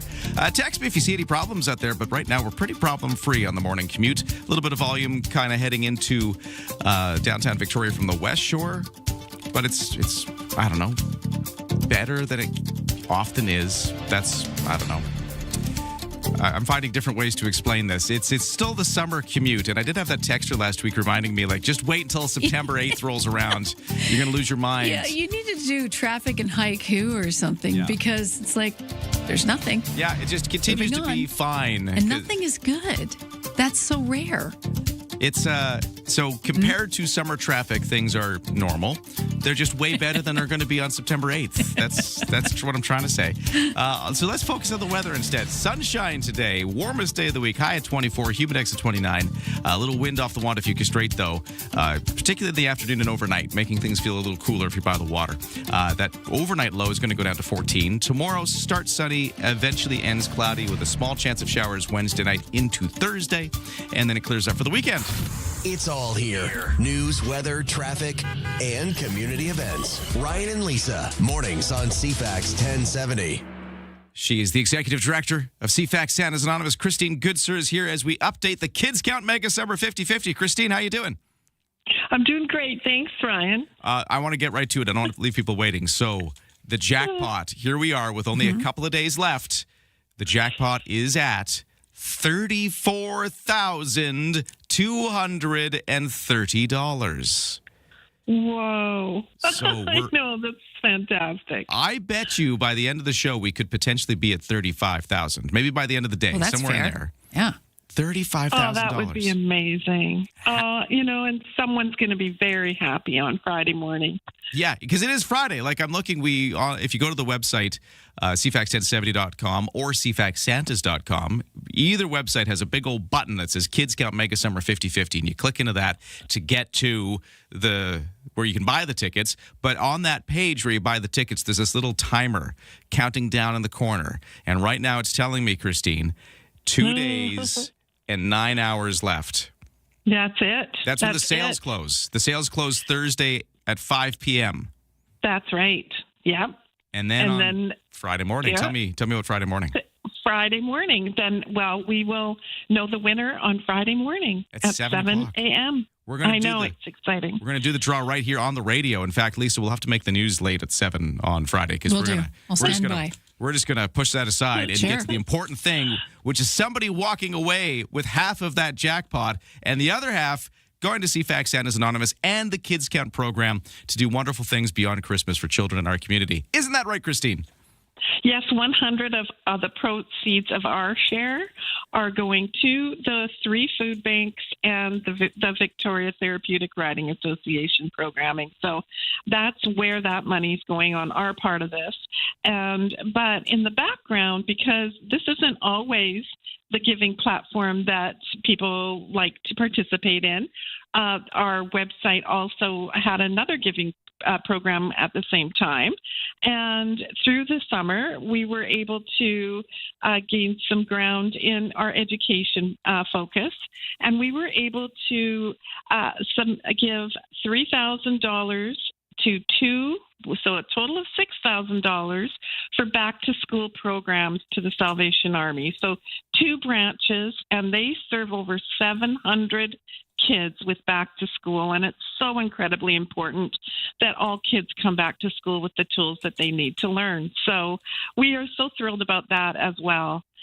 Back to school, it's almost here. We were talking about that earlier, but back to school shopping is sort of in full swing. You might be seeing that at the stores. I've been doing a bit of it myself with my kids. But yeah, that's a moment that some people need help with. It is. And, it's again, another 700 children, over 700 children in our community that will have that support from our donors and from CFAX Santa's Anonymous Society. So thank you to everyone who listens and responds, because it makes a difference, because our kids are precious. Yeah, for sure. And they're expensive too. Yeah, they're precious but expensive. Let's call it what it is. I have to say, raising a child is expensive, especially now. Everything. And let's start with food. Food is expensive. Exactly. Incredibly expensive. And, my husband and I were talking last night. We're now empty nesters, but we feel sorry. We feel bad for these families that are struggling so hard, because this is just, never ending. Yeah. Never ending, changes and pivots that they have to make themselves. So thank you to everyone who does give. And children feel the weight of that, too. I mean, they feel the stress that their parents are under, and taking that feeling to school is not a good thing because it affects their learning. It totally does. I think, and I hope that through, the other programs we support in mental health, like the Stigma Free Society, I think, and I hope also that those programs supporting our youth help, move that forward as well, because it isn't easy, and it's there. People see it. I was watching parents shop on the weekend for back to school, and I could see the stress on their faces of not just what to pick, but doing the math in their head, because you have to have a budget, and this money will go to help people with really, really tight budgets, whether it's food, whether it's back to school. And the whole Kids Count program in itself is about taking the stress off families locally so that they can at least keep their head above water. Absolutely. And the organizations that we support, we know that their boots are on the ground all year long. And when they reach out, because they have an extra 50 kids on a wait list for each branch, we say, absolutely, we're here to help again. We'll do whatever we can. So, that's the thing. I think that is, this has been an absolute blast, and we'll continue to grow that amazing jackpot over the next 2 days and 9 hours, probably 8 hours and 58 minutes, and have so much fun with this. And then keep in mind, as we move past it, that we have more and more work to do every day of the year. Yeah. It's exactly 4 months to Christmas. Oh, don't say that. Sorry, guys. Lisa. No. It's August 25th. Lisa. Hey. Hey, I will bear the brunt of the criticism. Christine, before we let you... Don't tell me how many days. Before we let you go, Christine, one other quick thing. If you're interested in volunteering in our wonderful organization, CFAX Santa's Anonymous, we have a little volunteer fair going on here at our building in Esquimalt. If you haven't been to check out the cool coffee shop and the library and everything we got down below us in the building, this is a really cool chance to see that, but also check out the volunteer fair in the lobby. Tell us when that's happening. That's happening on Saturday, September 12th. So it's a great opportunity for people to come out and, especially those that volunteer with their older kids for the Tree of Wishes at Christmas time. There's all kinds of volunteers opportunities that we'll be posting on our website just before the fair. But come and meet us. There'll be volunteer leads. There'll be some board members there, and just come and meet us. It's a meet and greet from 10 a.m. to 2 p.m., and we welcome everyone. Christine Goodsir, Executive Director, CFAX Santa's Anonymous. We'll be talking soon because, of course, the draw for the Make a Summer 50/50 is this Friday. Ticket sales end Thursday afternoon. We'll be talking, Christine. Thank you both. Take care. 7:30 News next. Developing political story, a big doozy. Vashi Capellos. What started as a dull day is anything but. The top newsmakers. Your go-to political debrief. Daily. What is really going on? The breaking news. Just moments ago. And the entertaining analysis and debate to follow. I don't think you can sugarcoat it. It's an issue. It's not true, guys. Yeah. Vashi Capellos. There is a greater plan here. Vashi Capellos. Weekdays 9 a.m. to 11. Bigger picture politically, which is on CFAX 1070.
CFAX Victoria. An iHeart radio station.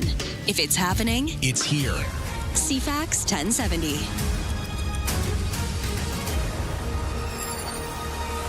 Good morning. It is 7:30 on this Tuesday, August the 25th, a sunny, warm day. In fact, the warmest of the week expected.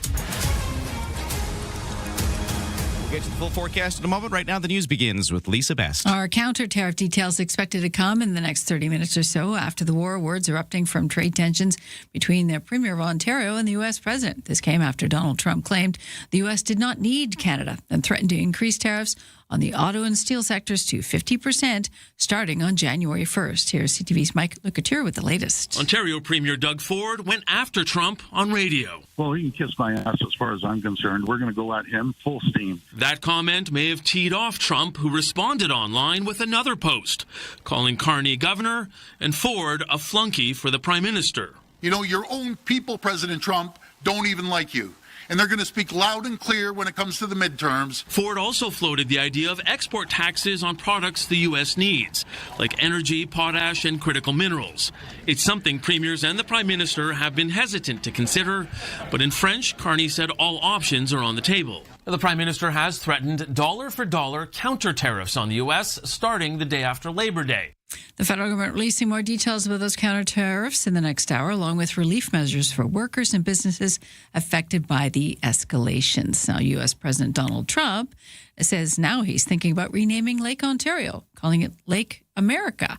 It's reminiscent of Trump's unilateral decision last year by executive order to rename the Gulf of Mexico as the Gulf of America.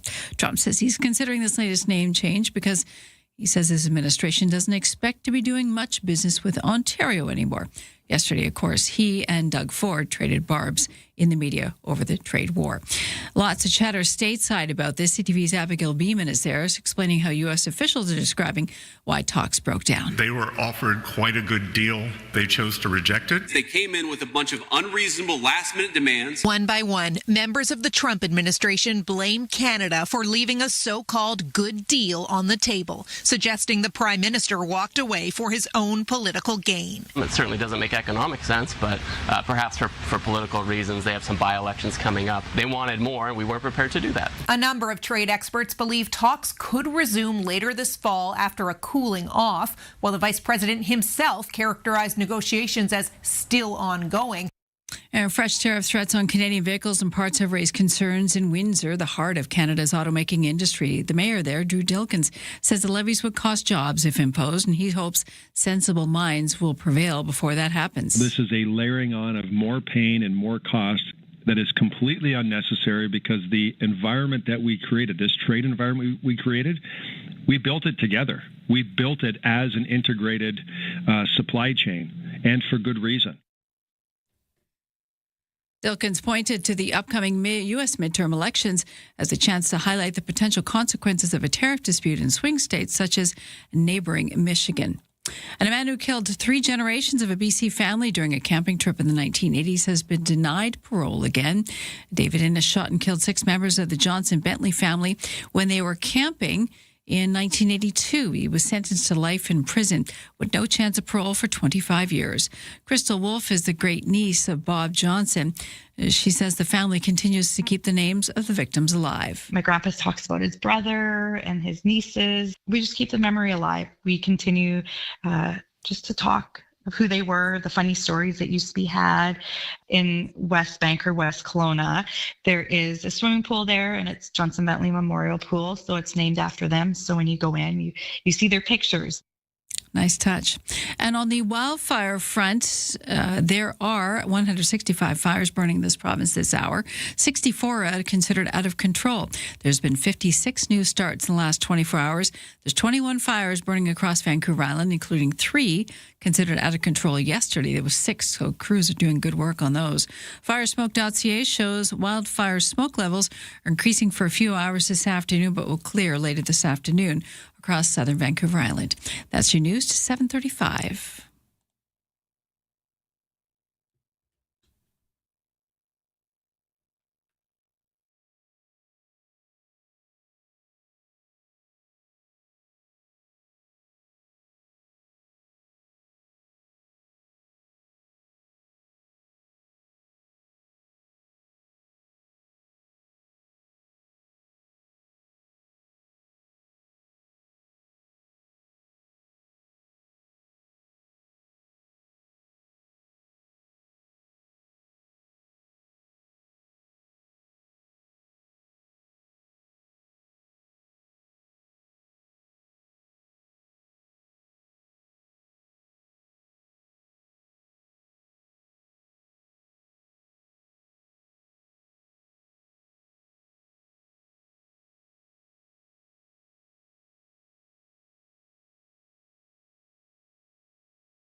Your CFAX 1070 news poll question this morning. We're asking, do you agree with the Canadian government's decision to walk away from the current U.S. trade deal? 95% saying yes. You can vote at CFAX1070.com.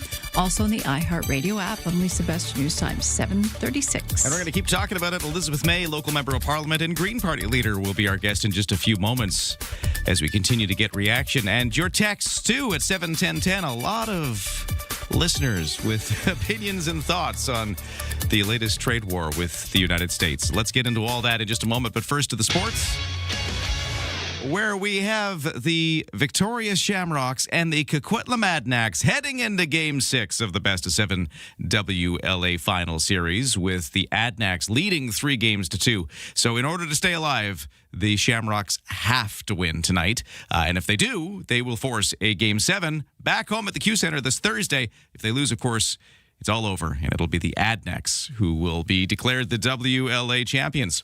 Let's talk about the Blue Jays situation quickly, because they are, heading into their final 30 games, and they got a chance.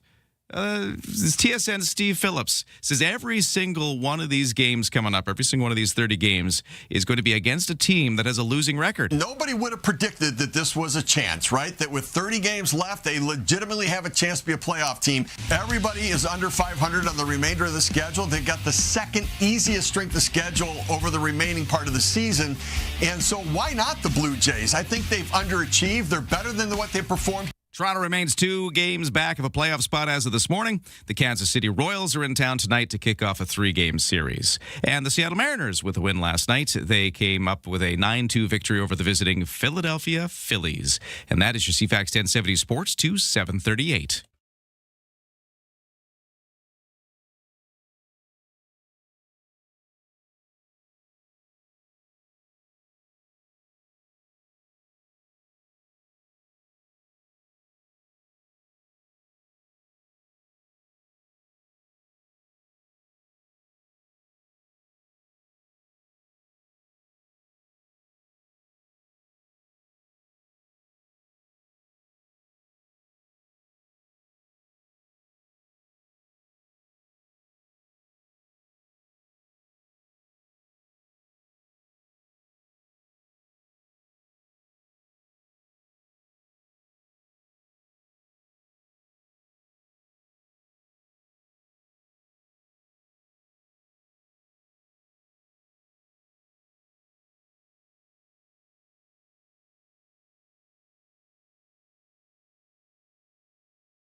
CFAX 1070 traffic and weather. By the way, the whole morning show brought to you by Coastal Heat Pumps. For a comfortable home no matter the season. Big savings on your heating bill. Talk to Coastal Heat Pumps, designed for comfort. South Island's elite plus Fujitsu Air Stage dealer.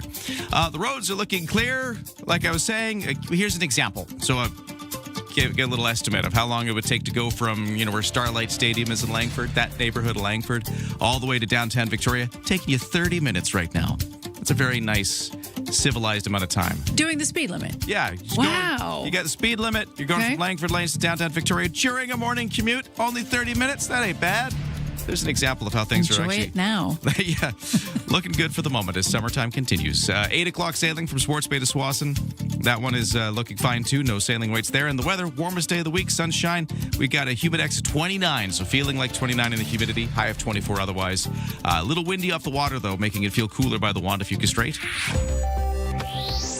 On the markets, let's see how things are shaping up today. S&P TSX still gaining ground, up 92 points at this hour to 36,806. The Dow in New York is up 68 to 53,486. The Nasdaq is up 113 to 26,094. And the Canadian dollar at 72.3 cents US. Don't attempt your morning commute without us. Ryan and Lisa, mornings on CFAX 1070. All right, our next guest weighing in on the U.S.-Canada trade dispute. I've got Elizabeth May here, Green Party leader, and of course, local member of Parliament, Saanich Gulf Islands, Elizabeth May. Thank you so much for joining us on the program. Oh, thanks, Ryan, and hey, Lisa. It's great to be with you. Now, Elizabeth, can I ask, how attached were you to the name Lake Ontario anyways? I'm putting this in the present tense. The name is Lake Ontario, is now and always will be. Lake Ontario, Gulf of Mexico. That's like, check an atlas. We'd have to change the Tragically Hip song if it changed to America, so that can't happen. Yeah. Wouldn't want that. Well said. No, there's it's the level of pettiness, and it gets to the point of absurdity, but it's a terribly serious subject because they're really, I mean, the Prime Minister said that he thinks Trump is now trying to, quote unquote, destroy our economy, which is a lot different than negotiate. Now, I want to hear behind the scenes in Parliament or wherever you happen to be. What is going on right now today? Because I know we've got Canada unveiling the counter tariffs. That's coming up really soon. So we're going to be hearing that. Yeah. We've got this, the war of words between the likes of Doug Ford and Donald Trump happening in the background, getting absurd. There's a lot happening. So for you as a member of the, not a member of the government, but a member of Parliament, what's going on with you today? Well, I'm very engaged in the by-elections because, I mean, of all things, we did on July 26th have 3 by-elections announced for the month of August, which is, you almost never have. Well, 1953 was the one time we ever had elections in August. So it would suggest me what I'm doing. I do have a phone conversation with the Prime Minister scheduled for later this morning. I'm also going to be going back to the North Vancouver Capilano, where our candidate, Shelley Luce, is an amazing candidate, but all this overshadows that because people are saying, well, wait a minute, if we're in a trade war, Pierre Poilievre said we should reconvene Parliament. I don't think that we need to reconvene Parliament, but I have asked for not just a briefing of each individual leader of an opposition party separately. We used to have in the past when it was Justin Trudeau, and I know people think, oh, well, so glad he's gone, but we did used to get all the opposition members together, opposition leaders, so Pierre Poilievre and me, and Yves-François Blanchet, and at the time Jagmeet Singh with the Prime Minister, so that we were all more or less equally informed and could share our views with each other. But at least we're going to have individual meetings with the Prime Minister. I think the meetings with the Bloc Québécois and Conservative Party have already happened. But Parliament is scheduled to resume on September 21st and then scheduled to be a week away in our constituencies starting the very next week. So what I'm arguing is, look, at least start September 21st. Let's not leave right away. We'll take the National Day for Truth and Reconciliation on Wednesday the 30th. But, and that's a statutory holiday. But let's not lose the momentum. We really do need Parliament to be functioning. And we've been on the summer pause since the end of June. I think it is an all hands on deck kind of moment. All parties and, of course, all provincial premiers need to be as close to each other as possible in the sense of no daylight in between us. Alberta's setting a slightly different tone, or a very different tone in the way Danielle Smith has responded. I haven't heard anyone say, and this is, I think, significant, regardless of party or province, no one has said our negotiators should have stayed there and taken that deal. Even without specific information on every element of what was on the table, a lot of trade commentators and experts are saying, why did we stay so long? Because this wasn't a negotiation, this was a shakedown. Well, Elizabeth May, we're going to put you on hold for a second, but we got Elizabeth May, Green Party leader, local member of Parliament. We're going to take a break for our news, but when we get back, I'd love to hear your thoughts on what could happen today with Canada's announcement of counter tariffs. So we'll get your thoughts on that in just a moment, but first over to Lisa in the newsroom. Thanks, Ryan. Good morning. Vancouver Mayor Ken Sims says he received a call from the province's health minister informing him that the province is cancelling the proposed drug injection site at the city's downtown core. Sims says he's grateful the province listened to the voices of residents in the city. Minister Ravi Kahlon says he's directed Vancouver Coastal Health to stand down on a plan, and the decision was made in agreement with the health authority. Kahlon says that the province will propose alternative programming to meet community needs at the site, including offering treatment and recovery supports. The family of Alex Pretty, the ICU nurse who was shot and killed by ICE agents in Minneapolis last winter, says they still haven't heard from top Trump administration officials, nor have they received any concrete updates on the case from federal law enforcement. The name of the agents involved in the shooting have also not been made public by the Justice Department, although DOJ officials told ABC News that they don't comment on a pending investigation. Still, the Preddy family says it's been far too long to be kept in the dark about Alex's death. Golf company Callaway is apologizing over an ad for a new driver that depicts violence against women. The video was posted by its media partner Good Golf, showing a woman reaching for the driver as the company's co-founder rushes over and knocks her to the ground. Then he looms over her and threatens, "Don't touch my driver." Good Golf took the video down after widespread online backlash. Just watched it. It's a really strange video. Callaway didn't mention whether it's reviewing its partnership with Good, but said they'll learn from this and they'll do better moving forward. That's your news to 7:47. Where the noise stops and the conversation begins. Hey, it's Friday. Welcome to the Graham Richardson Show. The stories that shaped your week aren't just headlines. They are the moments we live through and the decisions that change what comes next. Let's take a closer look at that together. It's national conversations, from major policy shifts to the fun, unexpected trends and friends everyone will be talking about. It is intelligent, unpredictable, and completely Canadian. Stay informed. Stay ahead. The Graham Richardson Show, Friday morning at 9 a.m. right here on CFAX 1070.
It's 7:49. Let's take a look at CFAX 1070 traffic and weather. Easy-going commute from the West Shore into Victoria. I was mentioning it's only taking about 30 minutes to go from the Langford Lanes or Starlight Stadium, that kind of neighborhood of Langford, into downtown Victoria. Just about 35 minutes, which is pretty easy-going compared to the way it can be sometimes. No sailing waits at BC Ferries, and a warm day today. Sunshine, little smoke haze at times.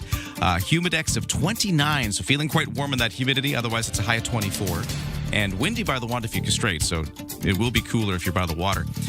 Tomorrow evening and into Thursdays, where we get a chance of showers in our week, which clears up in time for Friday and the weekend. So a little bit of a rain blip coming at us, but today, sunshine. Thanks for starting your day with us. Ryan and Lisa, mornings on CFAX 1070. And we're in the middle of a conversation with the leader of the Federal Green Party and local member of Parliament, Elizabeth May. Thanks again for holding on the line and being here to weigh in on the trade dispute. Elizabeth May. Hey, Ryan. I'm always happy to wait on hold. It means I get to listen to CFAX and what's going on at home. Well, I'm, as I mentioned earlier, in the Vancouver area to be campaigning in North Vancouver again because of the by-elections, which all come. There's three of them with electing three new MPs a week from today. But again, all overshadowed by the not entirely surprising collapse of talks between Canada and the U.S., trying to avert Trump's 50% tariff threats. Do you know anything about what we're going to expect to hear today? Because I know very shortly this morning we are expecting details on Canada's counter-tariff plan against the U.S. We'll get the finance minister, some other cabinet ministers who are fanning out to talk about this. The prime minister did mention that whatever these counter-tariffs are, these retaliatory tariffs, they're going to take effect September 8th. We're going to get the details today. What do you know about what we're going to hear today? Well, I imagine I hope it's as skillfully done as it was under previous ministers. Remember the first set of retaliatory tariffs seems so long ago now. When Chrystia Freeland they were designed and careful. I was so impressed at the time. They were crafted to hit particular U.S. Republican states. They were crafted to have a political as well as an economic impact in the U.S. There's no point in, and let's be really clear about this, and the sort of eye for an eye strategy in a trade war with an economy 12 times our size is not going to be, it's going to be pain for us. And that's my first thought, and I'll talk to the Prime Minister about it later, is let's make sure we are sort of in the style that we did during COVID, opening up some financial taps to protect Canadian workers and particularly small business. Because small businesses that hung on through COVID, this is going to wallop a lot. The strange things, I mean, some of the U.S. tariffs apply to things like bookbinding machines and Christmas and other seasonal decorations. I mean, so the U.S. tariffs are kind of mind-boggling. How do our retaliatory tariffs really protect us? I think beyond retaliatory tariffs, we have to rethink the way our own economy works so that we are processing more raw natural resources in Canada before export. So we get more benefit out of every tree log. We should stop raw log exports. We should be processing bitumen in Canadian refineries, not shipping it in pipelines. All of these things, this moment is a moment of reckoning, and it allows Canada, I hope, to rethink our own economic relationship, not just with the U.S., but the way we conceive of ourselves. Are we just suppliers of raw natural resources to other countries where we buy back their finished products? Can we take control now? And we are a sovereign nation. We are Canada. We are not, and I was very pleased the Prime Minister said it, the U.S. attitude was that we were some sort of wholly owned subsidiary of the United States. No, we are not. We're a neighbor. We're a good friend. We're not a good friend of this current White House. But, our friends and neighbors and relatives south of the border, we've got to keep those relationships, but protect Canadians first. And that's where I'm hoping the retaliatory tariffs are very skillfully crafted. Do you have any guess as to what we might be targeting? And last time we did orange juice from Florida. We had Harley-Davidson motorcycles as a couple that I remember. And there were a few others like that like you said, were very targeted to try to hit certain states and a certain political party more so. But what do you think? Do you think we're going to roll out the same plan, or do you think it'll be different this time? I think it'll be different. I mean, I think it's interesting to me that the Prime Minister thought we were close enough to a deal to have actually asked the premiers to put American booze back on provincial liquor shelves. We were clearly not at that point, but who knows what kind of we definitely had two styles of U.S. trade negotiators. We were Dominic LeBlanc and Janet Charette were mostly dealing with Greer, and then Lutnick came back into the picture. And it seems to me, although I wasn't in the room, seems to me like that changed the dynamic, and suddenly we were dealing with a lot of additional threats. I think it's important that we made a mistake, frankly, in dropping the digital services tax when we did last summer, because this question of the online streaming services and how much they demand of us and how much they resist doing things to make sure that Canadian creative industries can survive against the onslaught of, everything that's online and streamed. We have to make sure we protect Canadian culture, whether we're talking about the French language, but also, Canadian films, a big part of our industry in British Columbia and our economy. We don't want to be up against the disproportionate strength of U.S., I don't want to call it culture, but you know what I mean, the U.S. media and films. So when we're looking at what might be retaliatory tariffs, I hope we take aim by saying we're not going to be exporting potash on the same basis. We create a strategic reserve of potash or apply an export duty to our own potash, because that will hit a lot of U.S. Republican states right before the midterms, where farmers in those states think they're not going to be able to get potash from Canada. It could affect the U.S. midterms. So I'm hoping we're using a political lens as well as an economic lens on how we craft our retaliatory tariffs. And I've got a ton of text messages here. I won't be able to get to most of them at this time, but I'll try to get your text later, by the way, at 71010. Thank you so much for taking time to write. But several of the texts, I'll sum up by saying this. Some people are questioning whether or not retaliatory tariffs are the way to go for Canada. As this texter says, everybody loses with retaliatory tariffs. Yeah. We should instead stop talking to the U.S., spend time making deals with other countries and so on. But do you think that we have to do this? Do we have to slap tariffs on? Because if we put tariffs on, I mean, that's Canadians that are paying that tariff. That's how the tariffs work. Is that something we should be doing? Well, I tell you, and to whoever texted that in, it's a great question. It's on everyone. I'll say that as the leader of a federal political party and as your member of parliament, for those of you listening from Spanish Gulf Islands, I feel myself in something of a bind. It is, I think, right now really important for Canadians to be unified.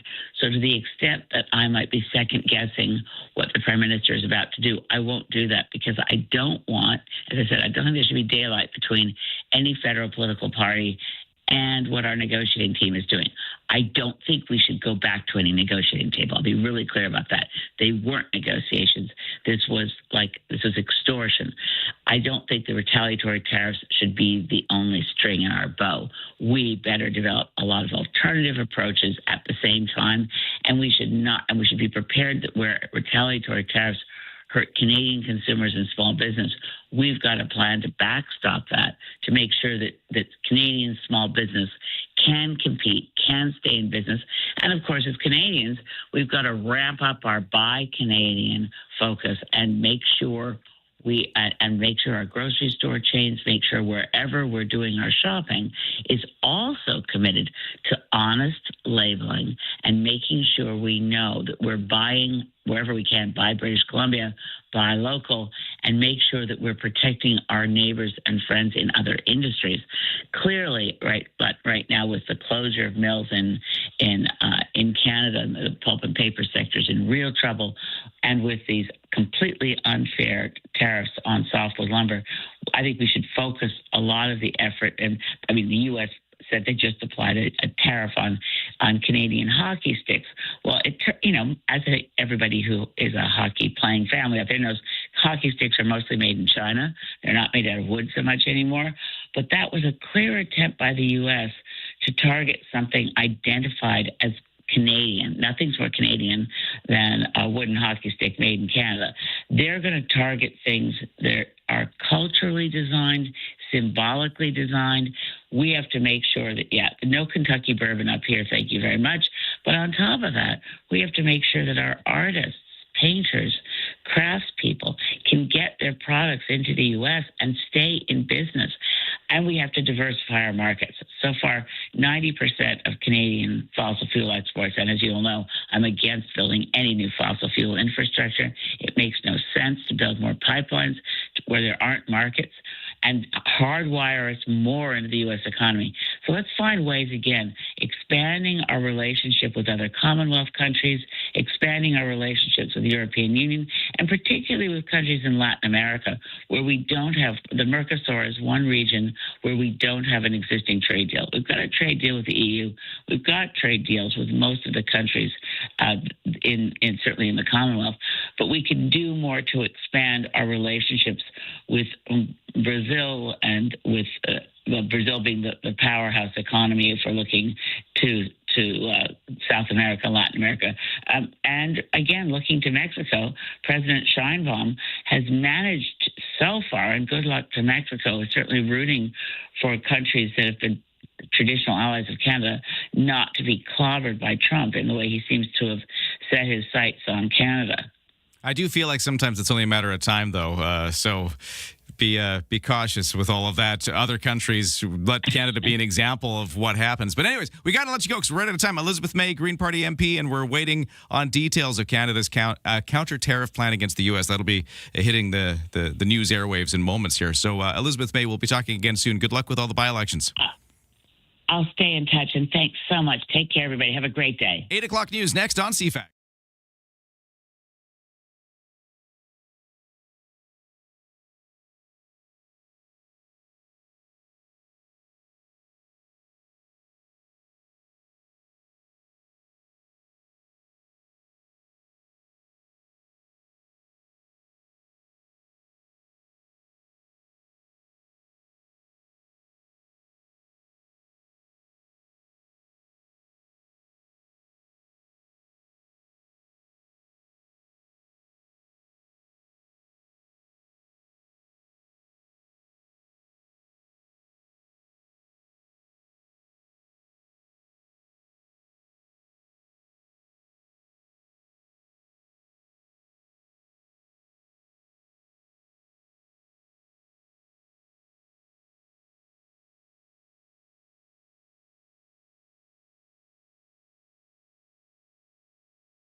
CFAX Victoria. An iHeart radio station.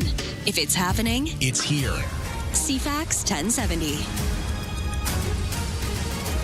Good morning. It's 8:02 on Tuesday, August 25th. A warm, sunny day today. A little smoke haze, though, at times.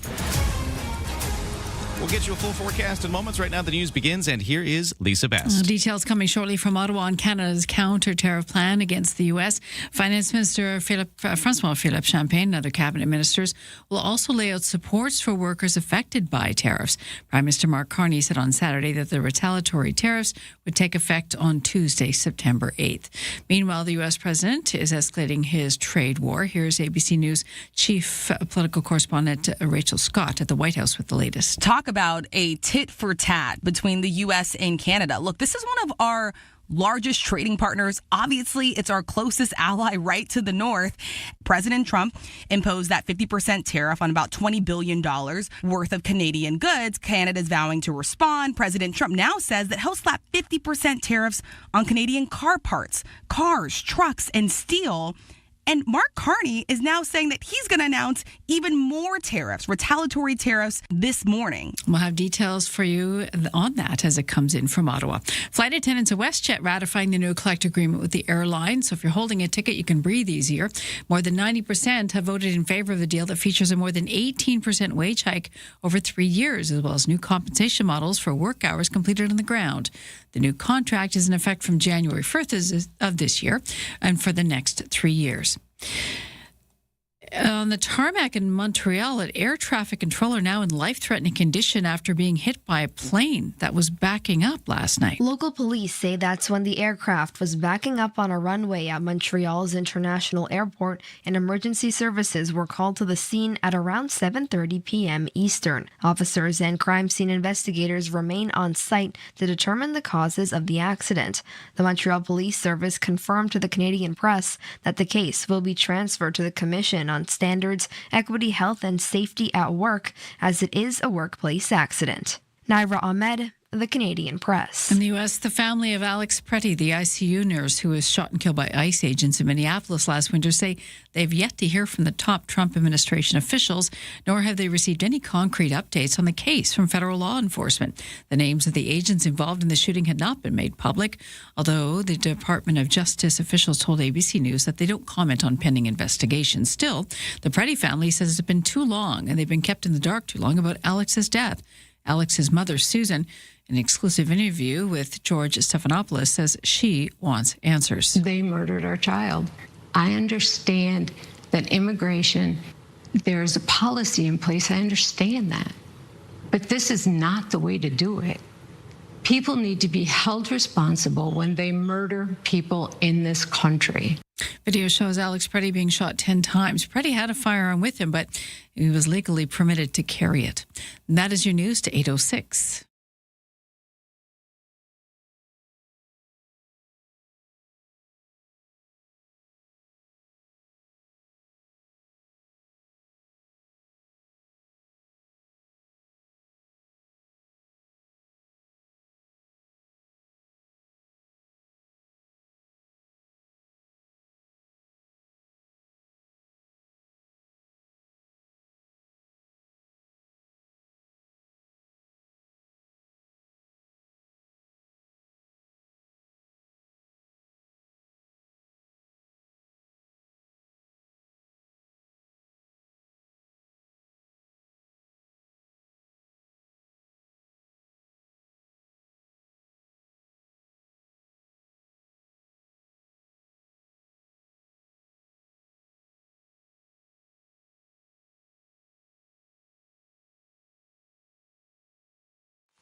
Your CFAX 1070 news poll question, we're asking if you agree with the Canadian government's decision to reject the current U.S. trade deal. 95% say yes. You can vote at CFAX1070.com, also on the iHeartRadio app. And Lisa, best your news time is 8:07. Thank you, Lisa. We are looking at a day that'll be the warmest of the week with a humidex of 29. So feeling quite warm. Got some wind on the water, though, a little windier if you're by the Wantafuka Strait, making it feel a little cooler. That's the day you're in for. We'll tell you the full forecast in just a moment. Right now, over to the CFAX 1070 Sports. Let's start with the lacrosse because the Victoria Shamrocks lacrosse team heading into Game 6 of the WLA final against the Coquitlam Adnax, and it's still a do-or-die thing for the Shamrocks because Coquitlam has that 3-2 best-of-7 series lead. So if the Coquitlam wins tonight on home court over on the mainland, it's all over. But if the Shamrocks can win, they force a Game 7 that'll come back to the Q Center in Colwood Thursday. To the Blue Jays, they open up a 6-game homestand tonight against the Kansas City Royals. Toronto enters the day 2 games behind Cleveland for the American League's final wild card spot, with several teams still in the hunt. And Max Scherzer starts for the Jays against a Royals team that has won 8 straight. And the Seattle Mariners, let's talk about them. They had a win last night, 9-2 against the visiting Philadelphia Phillies. And Little League Baseball. Canada will try to stay alive at the Little League World Series tonight when it faces South Korea in a must-win game in Pennsylvania. The Vancouver-based Little Mountain team lost 7-0 to South Korea in its tournament opener before beating Australia 4-0 and then Panama 3-2. That's your CFAX Sports to 8:08.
CFAX Morning Show brought to you by Thrifty Foods. Right now through August 26th, receive 1,000 Scene Plus points for every $200 Smile card you purchase in-store at Thrifty Foods.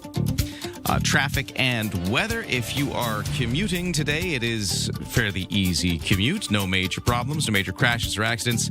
I've been picking on the Starlight Stadium kind of neighborhood of Langford into downtown Victoria as my example commute. It's about 30 minutes still to get from one to the other, which is a pretty, I think, example of how things are flowing pretty well this morning from the West Shore into downtown Victoria. Now, the other major routes, the Malahat, Pat Bay, all looking clear right now.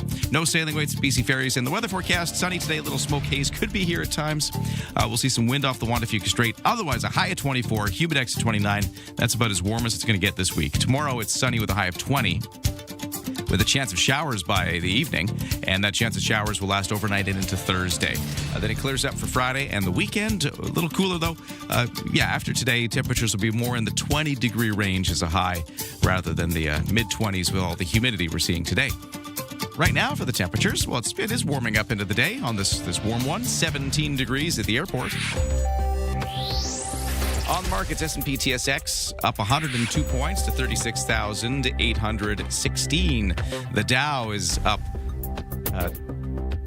22 points to 53,439. The NASDAQ is up 120 to 26,100, and the Canadian dollar at 72.3 cents U.S. In the kitchen, in the car, and at the office. Ryan and Lisa, mornings on CFAX 1070. Take us with you. Listen live on the free iHeartRadio app. Wow, so many text messages at 71010 as you weigh in on the conversation. We've been talking to several of our local MPs, getting their reaction, getting that local Victoria reaction to this trade war, which is escalating between Canada and the U.S. again. Let's see here. We have this. Unpack it. There's plenty of jokes here, and I appreciate all the humor.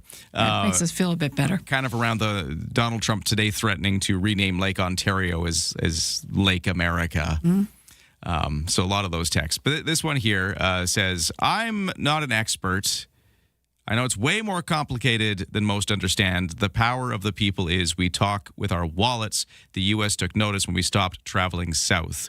And they go on, international trade negotiations are complicated, me included. Would not understand, as most people won't. What we need to do is the Canadian way. Be polite, do our thing. Trade between provinces still isn't free. Yeah, there we go. A lot of text messages, actually. I won't read them all out, but tons of text messages saying, how about we start working on those interprovincial trade barriers?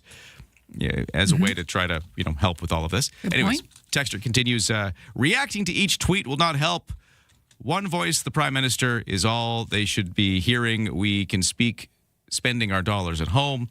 Yeah, and I think a lot of Canadians might be thinking about that again. That whole Buy Canadian thing could be coming up, and I agree with the trade barrier thing. And the traveling to the U.S. too, because the poll question we had over the weekend was, did you take a summer vacation to the U.S.? And I think maybe 10% said they did travel to the U.S. A lot of people have to travel for business. So, there's a bit of a dearth of Canadians heading down south, or heading south of the border anyway.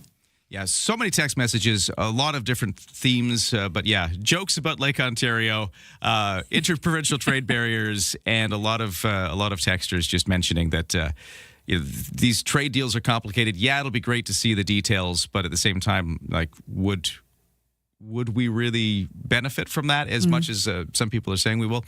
And there are some people, again, I can't read them all out, but I just want to make sure I'm expressing your opinions for the folks who wanted to write this in. Some people wondering if this deal really was so bad and this was just Mark Carney and the Liberals trying to, create a stir for their own political gain. I don't know if I agree with that sentiment. Play. But I don't think that would go over as well as you think it would. I don't think Mark Carney is playing this for his own benefit somehow. But I mean, that opinion is being expressed here. Yeah. But that is again with some of our listeners saying we'd like to see the trade deal ourselves to prove that it actually was so bad, or is this just can you really trust the Canadian government? There's lots of folks who don't trust the the Liberal government particularly, and I get that. So there's a lot of skepticism being shared here as well. I just wanted to express that, even though I can't read all the messages because I got hundreds of them this morning. I know. There's a lot coming in, and it's understandable that we're all heated about it because it can affect our bottom line on every level, on an individual level. And then the counter tariffs coming in as well, which we have news on. So is that coming out? Yes, it is. Oh, really? I can have that for you. Actually, I really want to hear it. So can we just go? Sure, we can go. Let's do the news. Just make it happen. All right, we got exciting breaking news. Lisa, take it away. From makeup to smartphones to kitchen appliances, federal government laying out the plans to hit the U.S. with dollar-for-dollar counter tariffs. It's going to impact about 700 different American products. Also announcing supports for Canadian workers and businesses this morning, such as temporary changes to unemployment insurance or employment insurance. The tariffs will be imposed on $27.6 billion worth of U.S. imports, with tariffs ranging from 15 to 25 to 50%, depending on the product. The levies will take effect on Tuesday, September 8th. The list does not include any energy-related countermeasures. A new study has found that at least 1 in 4 former NFL players who died between 2016 and 2021 had chronic traumatic encephalopathy. I'm messing that word, but it's CTE for short at the time of their death. A prevalence far higher than the general population, where less than 1% suffer from the disease. Of the 878 former NFL players who died between that time, 235 donated their brains for science, and they were found to have CTE. Because most players did not donate, researchers calculated the prevalence among the group must be between 25 and 98%. The study also found that 61% of NFL brain donors with CTE met the clinical criteria for dementia. And Target getting its hands slapped for a Halloween costume called offensive and hurtful to black people. Retailer didn't say what exactly it was, but it was reported it was called Kids Glow Under Blacklight Circus Clown. In a statement, Target said removing the costume is an important first step, and the company is closely looking at how this happened and what needs to change, ensuring it won't happen again. Makes sense? And that is your news to 8:16. All right, so there it is. Thanks, Lisa, for the update. We've got things like makeup, smartphones, kitchen appliances, a few of the items being listed here on Canada's retaliatory tariffs. 700 different American products as they hit our hockey sticks and our honey. So those are just a few examples of some of the categories. Details will be coming. I'm seeing metals. I'm seeing clothing and seafood as well being listed. Those are just, again, broad categories. The exact details to come. So those bits of information just starting to come out. Okay, we'll keep following that here. But we've had some interesting BC politics. We talked about this earlier in the show as well. Yet another BC Conservative has left the party. This is the story of Ian Payton. He's Delta South MLA, and he's going to join up with another BC Conservative that just a few days ago left. That is MLA Peter Millibar, so now an independent. Right. They both said they will together form another party in BC, another centre-right alternative. With the two of them, okay. Yeah, the two of them. Yeah. So joining Centre BC, which is another centre-right alternative, which doesn't have any MLAs. We're confused now. There's so many of these things. It's getting murky. But anyways, this is the latest, and it's just another sign of the BC Conservative Party take two. So we had the John Rustad version. Now we've got the Carrie Lynn Finley version. Still struggling with these fractures in the caucus, leading to more MLAs leaving, which just erupted yesterday again. So we got a take on that. Coming up next, we're going to be diving into BC politics after traffic and weather.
CFAX 1070 traffic and weather. It's 8:20. And by the way, the morning show is brought to you by CUPE, Vancouver Island, working to deliver the public services island communities rely on. CUPE, better services, better communities.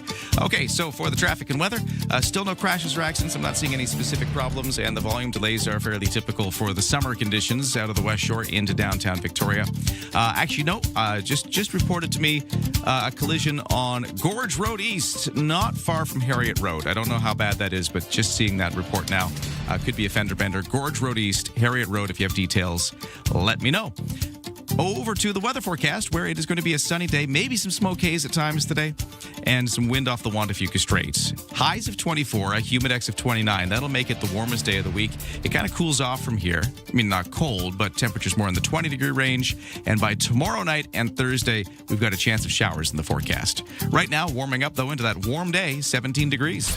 Ryan and Lisa. Mornings on CFAX 1070. Remember, you have us in the palm of your hand. For listeners on the go, listen live on the free iHeartRadio app. So when Peter Millibar, the MLA, left the BC Conservatives 11 days ago or so, there was a lot of speculation that others would follow. And then yesterday, that speculation became reality when Ian Payton another BC Conservative MLA, announced he was leaving the party and that he wants to establish a party with Millibar, who already left. Details to follow. We don't have details, just this intention announced by the two of them. A center-right alternative party they're hoping to form up as now just two independent MLAs. Somebody with a hot take on this. I've got a professor of economics from Langara who we've spoken to about BC politics before, but he also was a former BC Conservative candidate himself, so he does have an interesting relationship with this party. We love to talk to him. Brian Bergot is joining us on the line. Sir, how you doing? Oh, sorry, I've got to push a button to make you come up on the radio. They're button pressed. How you doing, sir? I'm good. Thank you for having me this morning. Great to talk to you. So, like I said, just introducing you a little bit. You've got this. You're a professor of economics at Langara. You've got that take, but you also, I mean, you were involved in the BC Conservatives yourself. So you've got a personal relationship with this party. How do you feel watching this go the way it's going? With the first leader, John Rustad, struggling to keep this big tent together, and MLAs splitting off on either side of the political spectrum of the party, and now Carrie Lynn Findlay comes in for another attempt to have a better path forward, and it looks like the same thing's happening again. What are you thinking about this?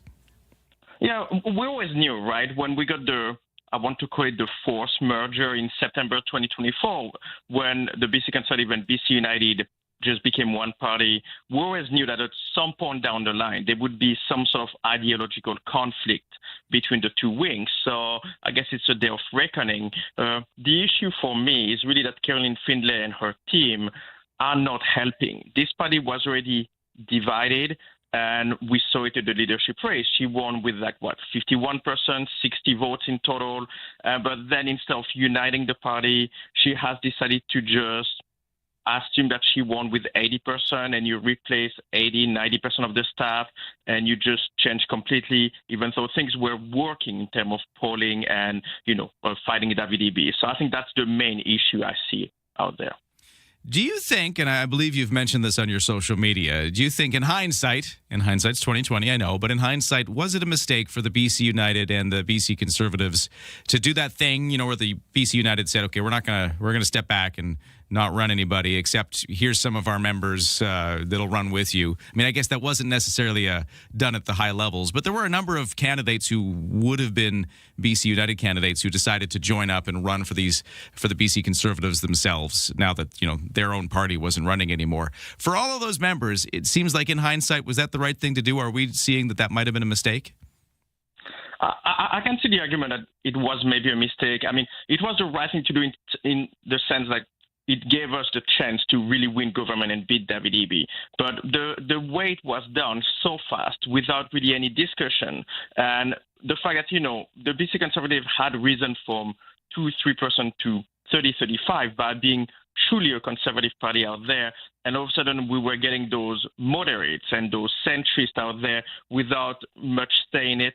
I mean, again, we knew a day of reckoning would happen, and so I'm wondering sometimes if we hadn't done this, if we had one election where both parties were on the ballot and one had won clearly, then at least the other wing would know, to essentially stay quiet and be like, we know we're not the majority. We know we have to stay quiet. The issue right now is we see, Peter Millibar got barely 10% of this leadership race. He doesn't represent a large share of this party, at least at the base level. And so the idea that he can just leave and form his own party is a little bit ridiculous to me. I mean, it's not going to be successful outside of, getting 10% of the vote. And so for you, again, you ran for the BC Conservatives. I mean, this is a party that you have felt aligned with before. Do you think that it makes sense for this party to try to represent, you got the moderates, you've got the people further to the right, and like you said, the folks like Peter Millibar maybe don't fit ideologically in this. Whether or not they should go make their own party is another debate, I suppose. But is this a party that maybe I have 1,000 questions I want to ask all at once. I'm trying to narrow this down. But do you think this party makes sense as it is with everybody in it, or should it sort of split off and represent its different factions more accurately? I would rather have two parties. The issue is obviously the electoral system we have in BC and in Canada isn't conducive to this, right? If we split in two, then the NDP wins 70-80% of the seats, right? So we don't really, unless we somehow split off and don't run in the same ridings, but that's not something that is very common in Canada. So, and most people are not open to this. So I think staying together and trying to be this big tent party makes sense. It's all a question of management, right? Because more than anything, it's not so much the policies that Peter Miloba and Ian Paton disagree with. I mean, despite what they said, we saw it during the leadership race again just 3 months ago. Peter Miloba agreed with the other four candidates like 80-90% of the time. It's really not so much on policies. It's on style. It's how do you communicate? What kind of ads do you put out? How do you manage the caucus?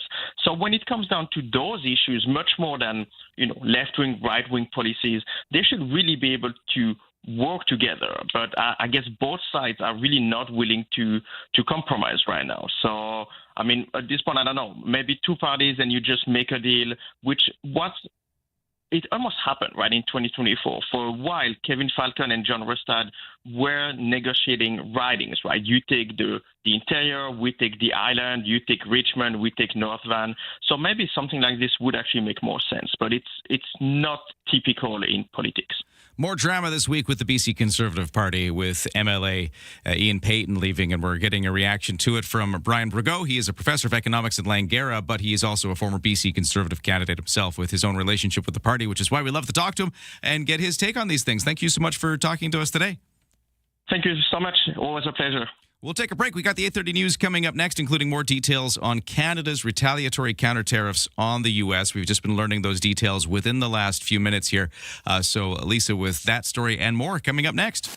From CFAX 1070. Here's what's happening around the island. 40 years of Fringe magic. Experience Victoria Fringe Festival, August 26th through September 6th. Feel the roar at Pacific FC. Get your soccer tickets today at cplsoccer.com. West Shore Swap Shop and Market is at Rally at Royal Bay every Sunday. Support Goldstream Food Bank with a $2 admission or a food donation. Get more event info at cfax1070.com. If it's happening, it's here. CFAX 1070.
CFAX Victoria, an iHeart radio station.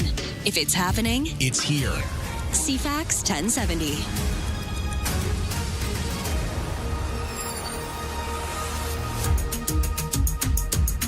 Good morning. It's 8:30 on Tuesday, August 25th, the warmest day of the week today with mostly sunny skies, temperatures into the mid-20s, and some humidity.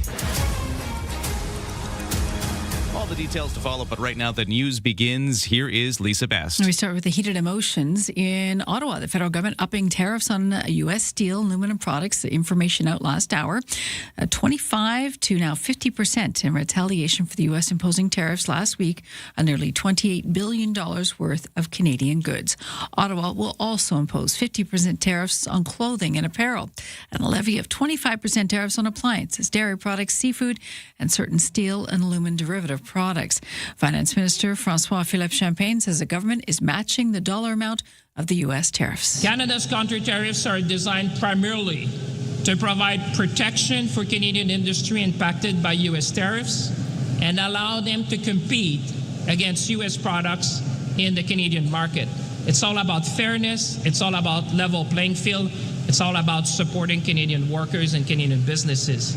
The list does not include any energy-related countermeasures. The Finance Minister, as well as Industry Minister Melanie Joly, Jobs and Family Minister Patty Hajdu, and the Minister responsible for Federal Development Agency in Southern Ontario, Evan Solomon, making the announcement in Ottawa. Also, tariff-related measures coming to help Canadians through this. All that coming to light throughout the morning. The counter tariff set to take effect in exactly 2 weeks from today on Tuesday, September 8th. Meanwhile, the U.S. president said the U.S. is giving serious consideration to changing the name of Lake Ontario. He wants it to be Lake America. This after trade talks fell apart. Trump says the U.S. does not expect to continue doing business with Ontario much longer. In an interview with CNN today, Ontario Premier Doug Ford reacted to Trump's latest online remarks. Well, I think it's a lot of rhetoric because we're the number one customer to 17 states, number 2 to 12 others, Ontario alone. If Ontario was just standalone, would be the third largest trading partner in the world. Canada is the number one customer. Tensions, of course, have continued to worsen since the trade negotiations fell apart on Friday. The Trump administration, of course, has Canada under 50% tariffs on a wide array of goods, $28 billion worth. Target making apologies after removing a children's Halloween costume.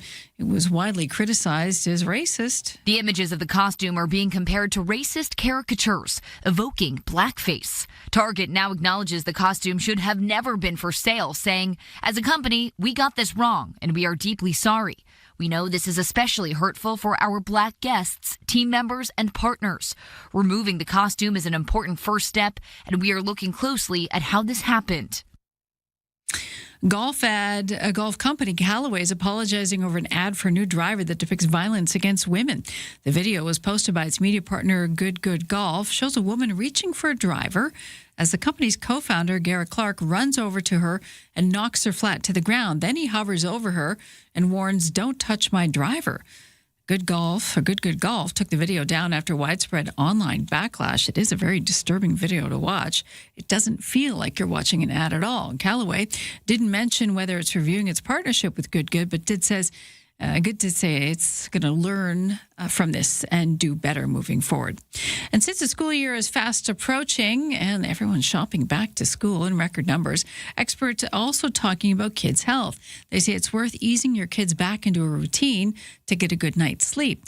Preschoolers need about 13 hours of shut-eye. Tweens need between 9 and 12. Teens do best with about 8 hours of shut-eye, 8 to 10 that is.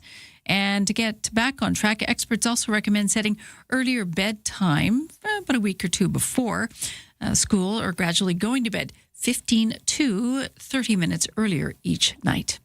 A Toronto-based family entertainment company has bought Personality AI, which uses generative AI to create interactive characters. The artificial intelligence company is behind the interactive Peppa Pig, which is developed by Hasbro, allows children to talk to the character. Under the agreement, WildBrain is paying $11 million US in cash and $1 million in shares. It's also agreed to pay an additional $2 million US on the first anniversary of the closing of the deal. That is your CFAX News to 8:35.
Your CFAX 1070 news poll question this morning, we're asking you if you agree with the federal government walk away from the current deal, the U.S. trade deal that was presented earlier this week on Friday. 95% are saying yes, it was good to walk away from the table at this point.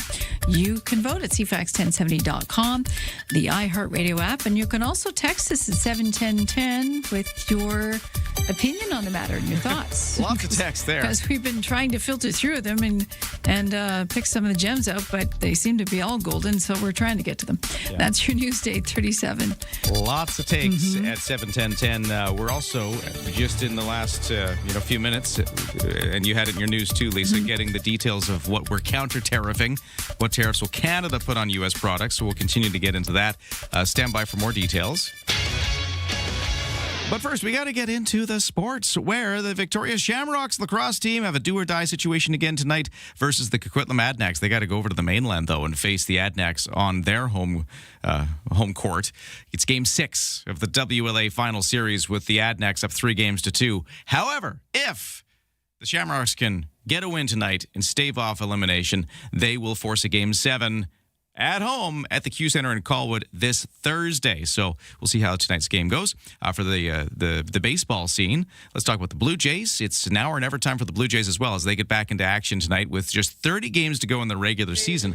TSN's Steve Phillips says every single one of these next games are going to matter, but they're also against teams with losing records. So kind of anything could happen. Nobody would have predicted that this was a chance, right? That with 30 games left, they legitimately have a chance to be a playoff team. Everybody is under 500 on the remainder of the schedule. They've got the second easiest strength of schedule over the remaining part of the season.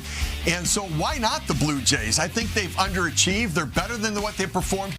Toronto remains 2 games back of a playoff spot as of this morning. Hey, Seattle Mariners, they had a win last night, beating the visiting Philadelphia Phillies 9-2. That's your CFAX Sports 8:38. CFAX Morning Show brought to you by Coastal Heat Pumps. For a comfortable home no matter the season, big savings on your heating bill. Talk to Coastal Heat Pumps, designed for comfort, South Island's Elite Plus Fujitsu Air Stage dealer.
CFAX traffic and weather, still a fairly easy commute out there. Going back to the Starlight Stadium, area Langford into downtown Victoria, still taking about 30 minutes for the commute as an example of how it's going. For the West Shore commute, no major collisions anywhere else. We did have that report earlier today of a fender bender at Gorge Road East near Harriet. I have not seen any more about that. I think whatever happened there seems to be cleared up, but if you know otherwise, let me know at 71010. But that seems to be all cleared up. And for the weather forecast today, it is going to be a sunny day, highs up to 24, some humidity in the air making it feel warmer, but some wind off the Wandafika Strait, getting a little gusty this afternoon and overnight. It'll make it feel a bit cooler. Tonight it's clear, lows to 14. Tomorrow it's a little cooler, 20 degrees, and clouding over until by the evening we're into a chance of showers, which will last through Thursday, then clearing up again for Friday and the weekend. On the markets, S&P TSX in Toronto still up 157 points to 36,872. Markets just shrugging off all of this trade war stuff. Dow in New York is up 66 to 53,483. NASDAQ up 105 to 26,085. Canadian dollar at 72.3 cents US. Ryan and Lisa, mornings on CFAX 1070. Oversleepers, catch all the highlights on the latest audio podcast at CFAX1070.com and on the free iHeartRadio app. So I've just been behind the scenes kind of trying to look up Looking at the list. lists of what are we tariffing? What Exactly. are we doing? Because this is just coming out this hour. So I've got a list here. I want to work through it with everybody because Okay. I'm sure you're just as curious as me. We're in. There's two categories. One is the things that we're tariffing at 50% and a list of things we're tariffing at 25%. On the 50% list, so bigger tariffs, perfumes and makeups. So stuff That's a big one. So if they're coming in from the United States, we're going to be charging a 50% tariff on those items. Right. This one's interesting. Smartphones.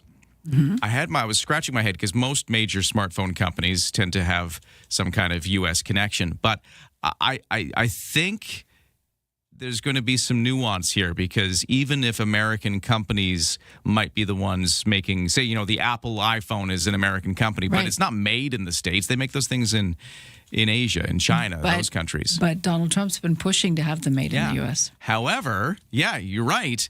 But I think even if it's an American company, but if it was made somewhere else, like if we import it from China, I don't think it's covered by the tariff. If we bring it in across the border from the U.S., it is. That would make sense. The reason I'm bringing this up and making a big deal out of it is because I think you might hear smartphones and you'd be like, oh no, all of the smartphones are about to go up 50%. Yeah, there's going to be something you trigger over here. I don't think that's the case. I think there will probably be some smartphones or maybe some supply chains that got to move around a little bit. Maybe like the big box stores will just get the shipment from China instead of coming and the through the States percentage or that something. it's made in the U.S. too. And let's face it, we already trigger over the price of smartphones. Yeah. So we're closely watching these prices now. Milk products, that's an interesting one. I feel like sure that's is. a barb. I mean, we don't get a lot of dairy from the U.S. No, the U.S. wants to give us its dairy. This has been a big one of the trade irritants. Of course, they want more access to Spilled milk. sell their dairy products in Canada. Correct.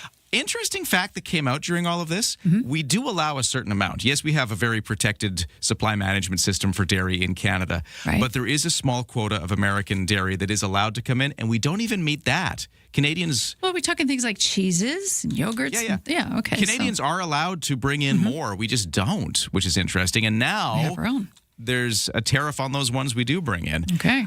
Tableware and kitchenware, plywood products and paper products. That's interesting. Again, softwood lumber and right back at you. Our wood in Canada has been a trade irritant for us. And there we go. Exactly. Right back at you seems to be the message there.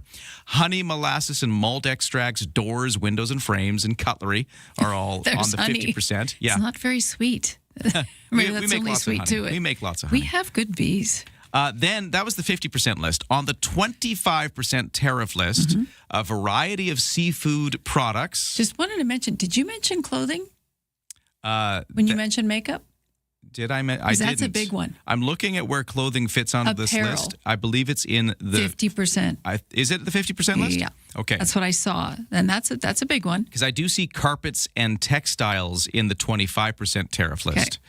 I also see... Double check that. I also see a variety of seafood products. I see large kitchen appliances. That's interesting.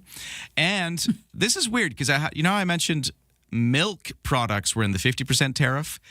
Cheese and curd products are separate, and they're in the 25% tariff list.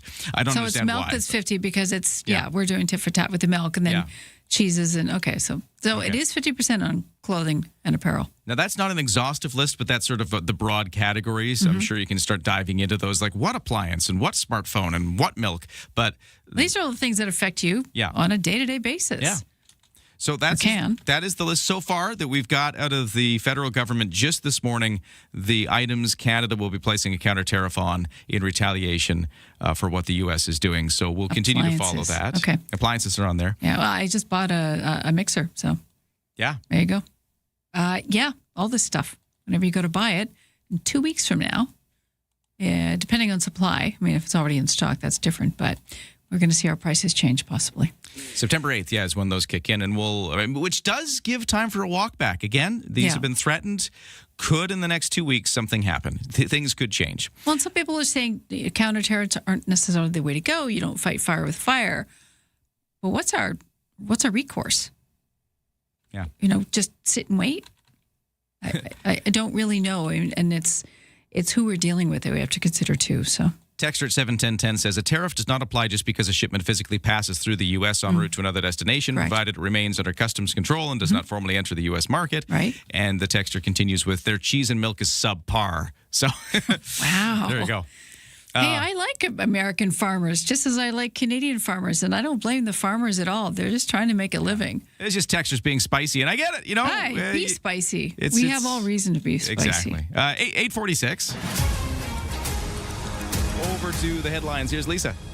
Conservation officers in North Vancouver warning the public to avoid a popular trail this after another bear attack. It was a black bear attack. A man was walking along the Richard Jurin Trail Monday morning when the bear followed him for some time before it finally swiped at his leg. He did try to scare it away, but failed. Officers say signage have been installed in the area. The investigation is ongoing. Don't believe they're looking for the bear at this point.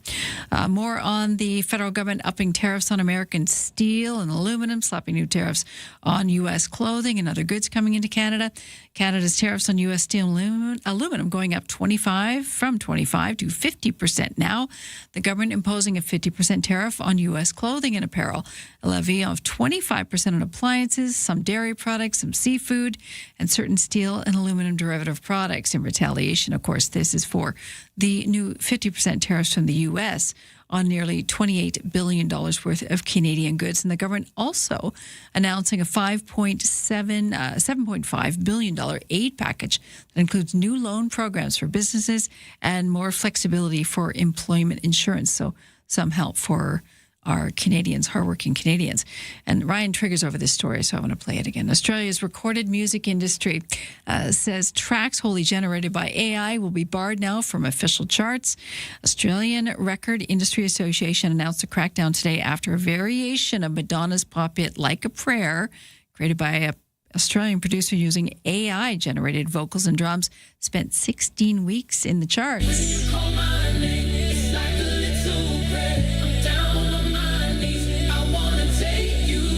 The association says some AI-assisted music will remain eligible as long as humans wrote it, performed the lead vocal, and the primary instruments, as well as some other requirements too. They don't want the machine doing it; they want the talent behind it. Right, Ryan? You know what drives me crazy? Sorry, I had to play it again. It just drives me nuts. So, instead, you could just listen to Madonna's song. I actually don't like it. I like Madonna's. I like her voice. But instead, and it sounds very canned. Is that the word? And then, you're right. But then, here's the thing. 'Cause I don't know the specifics of that. I've just heard that. I don't know. Well, what do you think? But a lot of times, though, you got all these streaming companies, right? You got the Spotify's and all these things. If they go and make AI for free, make a version of a song that they own the rights to, and then they can stream, and they get people to stream that instead of one by a real artist. Well, that's a problem. Then they don't have to spend any royalties. That's right. You don't have to pay any of these real artists can they to stream actually their do songs. This? Yeah, they are doing this. And so if you're Spotify or some of these other things, just have AI make a bunch of music that you own the rights to that people will stream, and then you don't have to pay any real artists. Yeah, that we can't have. That's that. no good. That's not tenable. The whole thing drives me crazy. Anyways, now I'm mad. Thanks, Lisa. Be mad. It's a good day to be mad. We are disgruntled today. I'm breathing. That's good. Okay. It's a good thing I have a really cool... Find your zen because we have more music coming up. Because we're going to talk about real music. So I'm glad that I'm going to get grounded here because we're going to talk about a new country music festival in Langford happening this weekend. Details ahead. Jade's Pet Rescue on CFAX 1070. Hey, it's Jade, and I love fur babies. Who's a good doggy? Who's a good doggy? Which is why we're bringing you Jade's Pet Rescue. Whether your dwelling lacks a doggo or your crib needs a kitty, we're teaming up with the BCSPCA to play matchmaker. Let's find our new four-legged friends some forever homes. Keep an eye on our socials for the next pet up for adoption. Jade's Pet Rescue is powered by Galaxy Motors. More info at CFAX1070.com.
CFAX 1070 traffic and weather continues to be a fairly easy commute out there. If you have evidence to the contrary, text me at 71010. But so far, no major crashes, no major incidents on our major routes. For BC Ferries, no sailing waits for the weather. It is a sunny, warm day. The warmest of the week will be today. It kind of cools off a little bit from here.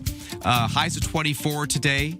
A humidex of 29, so feeling quite muggy, and some wind blowing off the water to cool things off if you're right by the Wandafuka Strait or kind of on that western exposed side of the capital region. Clear skies tonight, lows to 14. Tomorrow, a mainly sunny start, but there's going to be a chance of showers by tomorrow evening, lasting through Thursday. Then, Friday and the weekend, it's clearing up, mix of sun and cloud. Temperatures around about 20 degrees. I would say that is perfect music festival conditions, which we're going to talk about in just a second because there's one coming to Starlight Stadium this weekend. Thrifty Foods brings you the morning show. Right now, through August 26th, receive 1,000 Scene Plus points for every $200 Smile card you purchase at Thrifty Foods. Ryan and Lisa are ready when you are. Good morning. Day or night, find the highlights under latest audio at CFAX1070.com and on the free iHeartRadio app. Yes, you can see and hear the likes of Doc Walker, Aaron Pratchett set to headline the Country Music Festival going on in Langford this weekend. Starlight Stadium pitches itself as a family-friendly double-stage event, and it's the first time we've seen this festival, if I'm not mistaken. It's called the Country Roads Festival, organized by Dylan Stone with Cascadia Concerts, who is joining us on the phone right now. Sir, how you doing this morning? Good morning, Ryan. How are you? So am I correct that this is the first time this festival's happened? This is it. Yeah, this is number one on Saturday. Ooh, that's exciting. Country music. We've obviously seen a big resurgence in country music, I feel like, myself. And, you know, here on the island, we've had the Laketown Country Music Festival that has been very successful. And now we got this one right here in Langford. Tell me where this idea came from. Yeah, actually, I at Starlight Stadium a few years back called Langford Rocks, where we had a bunch of bands play. And I had the idea after the event. We just saw how great of a